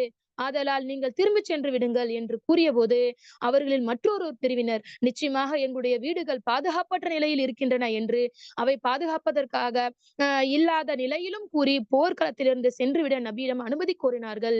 இவர்கள் போர்க்களத்திலிருந்து தப்பித்து ஓடுவதை தவிர வேறு எதையும் நாடுவதில்லை. சுப்ஹானல்லாஹ். அல்லாஹ் இங்க தான் சொல்லி காமிக்கிறான் பார்த்தீங்களா? ஐயோ! இவங்கட்டலாம் போர் செய்ய முடியாது. யஸ்ரிப் வாசிகளே, அதாவது மதீனா வாசிகளே, நீங்கலாம் முகமத விட்டு ஓடி போயிடுங்க. நீங்கலாம் இங்க இருந்தீங்கன்னா அவள்தான். அவங்கலாம் உங்கள கொன்றுவாங்க. எவ்ளோ பெரிய படை வந்திருக்குது. 1 மாசம் வரைக்கும் அவங்க முற்றுகையிட்டுட்டாங்க. நம்ம கிட்ட ஒரு இருந்த உணவு எல்லாம் தீர்ந்து போச்சு. குளிர் நாள் ஆயிடுச்சு. நம்ம பிள்ளைங்க எல்லாம் பசி பட்டினியால அழுதுகிட்டு இருக்கு. இவங்கள விட்டு ஓடி போயிடுங்க அப்படின்னு சில கூட்டத்தினர் இருந்தாங்க. சில கூட்டத்தினர் ரசூலுல்லாஹ் கிட்ட வந்து, எங்க வீடெல்லாம் பாதுகாப்பு இல்லாம கிடக்குது. என் பொண்டாட்டி பிள்ளைங்கத்தையும் பாதுகாத்துக்கணும் அப்படின்னு சொல்லி அவங்க வந்து ரசூல்ட்ட பெர்மிஷன் கேட்கறாங்க. ஆக்சுவலா அவங்க வீடுலாம் நல்லா தான் இருக்குது. அவங்களுக்கு என்ன அப்படின்னா, அவங்க எதிரிகள் உள்ள வந்துட்டாங்கன்னா, அவங்கள வந்து என்ன சொல்றது? எப்படி பிள்ளை குட்டிலாம் பாதுகாக்கணுன்ற எண்ணம் தான். ஒரு உண்மையான வீரனா இருந்தான் அப்படின்னா, அவன் என்ன பண்ணியிருந்திருக்கணும்?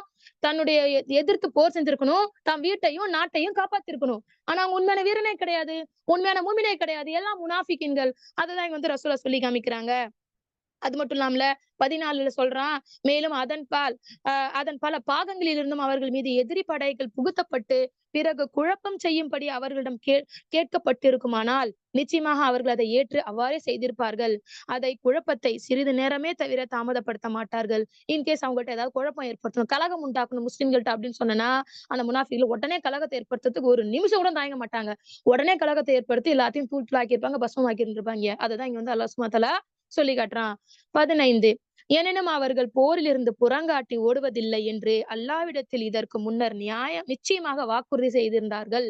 ஆகவே அல்லாவுடைய வாக்குறுதி விசாரிக்கப்பட வேண்டியதாகும்.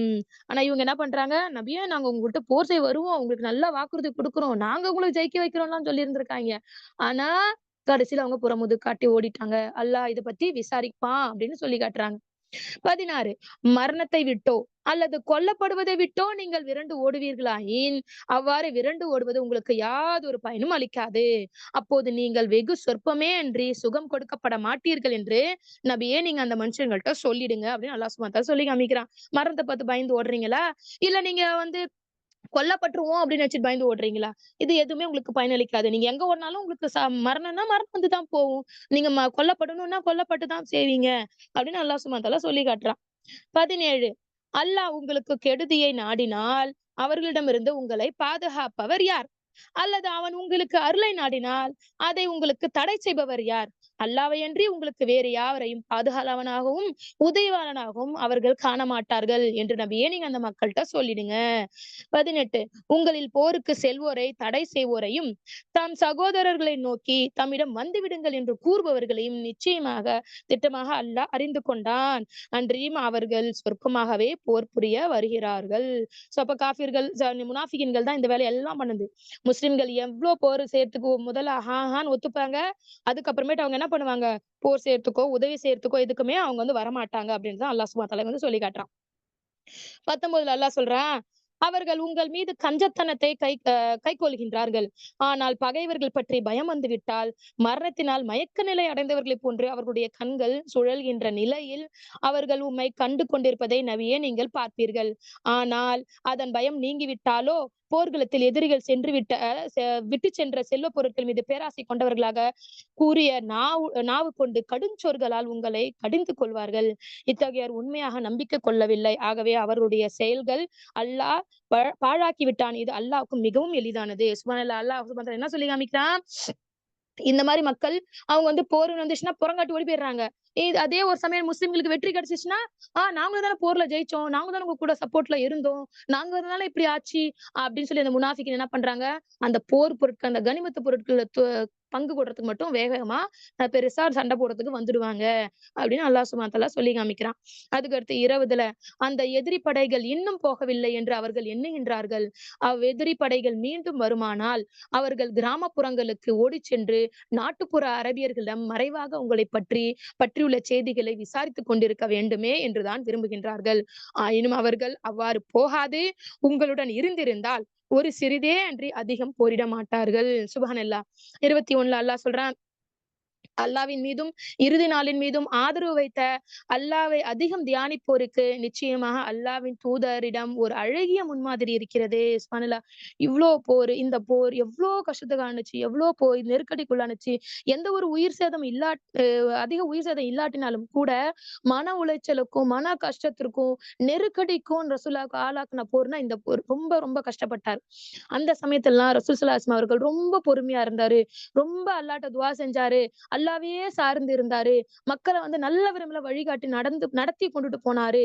அப்படின்றதுனால மக்களே, இந்த நபி கிட்ட உங்களுக்கு என்னது ஒரு அழகிய முன்மாதிரி இருக்குது அப்படின்னு அல்லாஹ் சுப்ஹானஹு வ தஆலா சொல்லி காமிக்கிறான். ஃபீ ரசூலில்லாஹி உஸ்வத்துல் ஹஸனா அப்படின்னு சொல்லி காமிக்கிறான். யாராச்சும் நீங்க நீங்க நபியை நீங்க ஒரு நல்ல வழியை பின்பற்றணும் அப்படின்னா நபிகளார் ஸல்லல்லாஹு அலைஹி வஸல்லம் அவர்களை வாழ்க்கை வழிமுறையை நீங்க வந்து பின்பற்றுங்க அப்படின்னு அல்லாஹ் சுப்ஹானஹு வ தஆலா சொல்லி முடிக்கிறான். இன்னும் 22 அன்றையும் நம்பிக்கையாளர்கள் எதிரிகளின் கூட்டுப்படைகளை கண்டபோது அதுதான் அல்லாஹ்வுக்கும் அவனுடைய தூதரும் எங்களுக்கு வாக்களித்தது.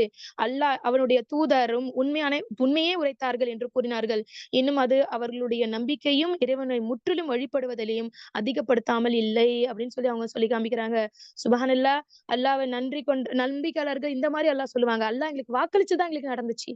அல்லாஹ் என்ன எங்களுக்கு வாக்களிச்சோம், உங்களுக்கு நல்ல வெற்றி கொடுப்போம், உங்களுக்கு சொர்க்கத்தை கொடுப்போம், உங்களுக்கு நல்ல ஒரு வாழ்வாதாரத்தை கொடுப்போம் வாக்களிச்சான் பார்த்தீங்களா, அதுதான் எங்களுக்கு நடந்துச்சு அப்படின்னு நம்பிக்கையாளர் நினைப்பாங்க. சுப்ஹானல்லாஹ்.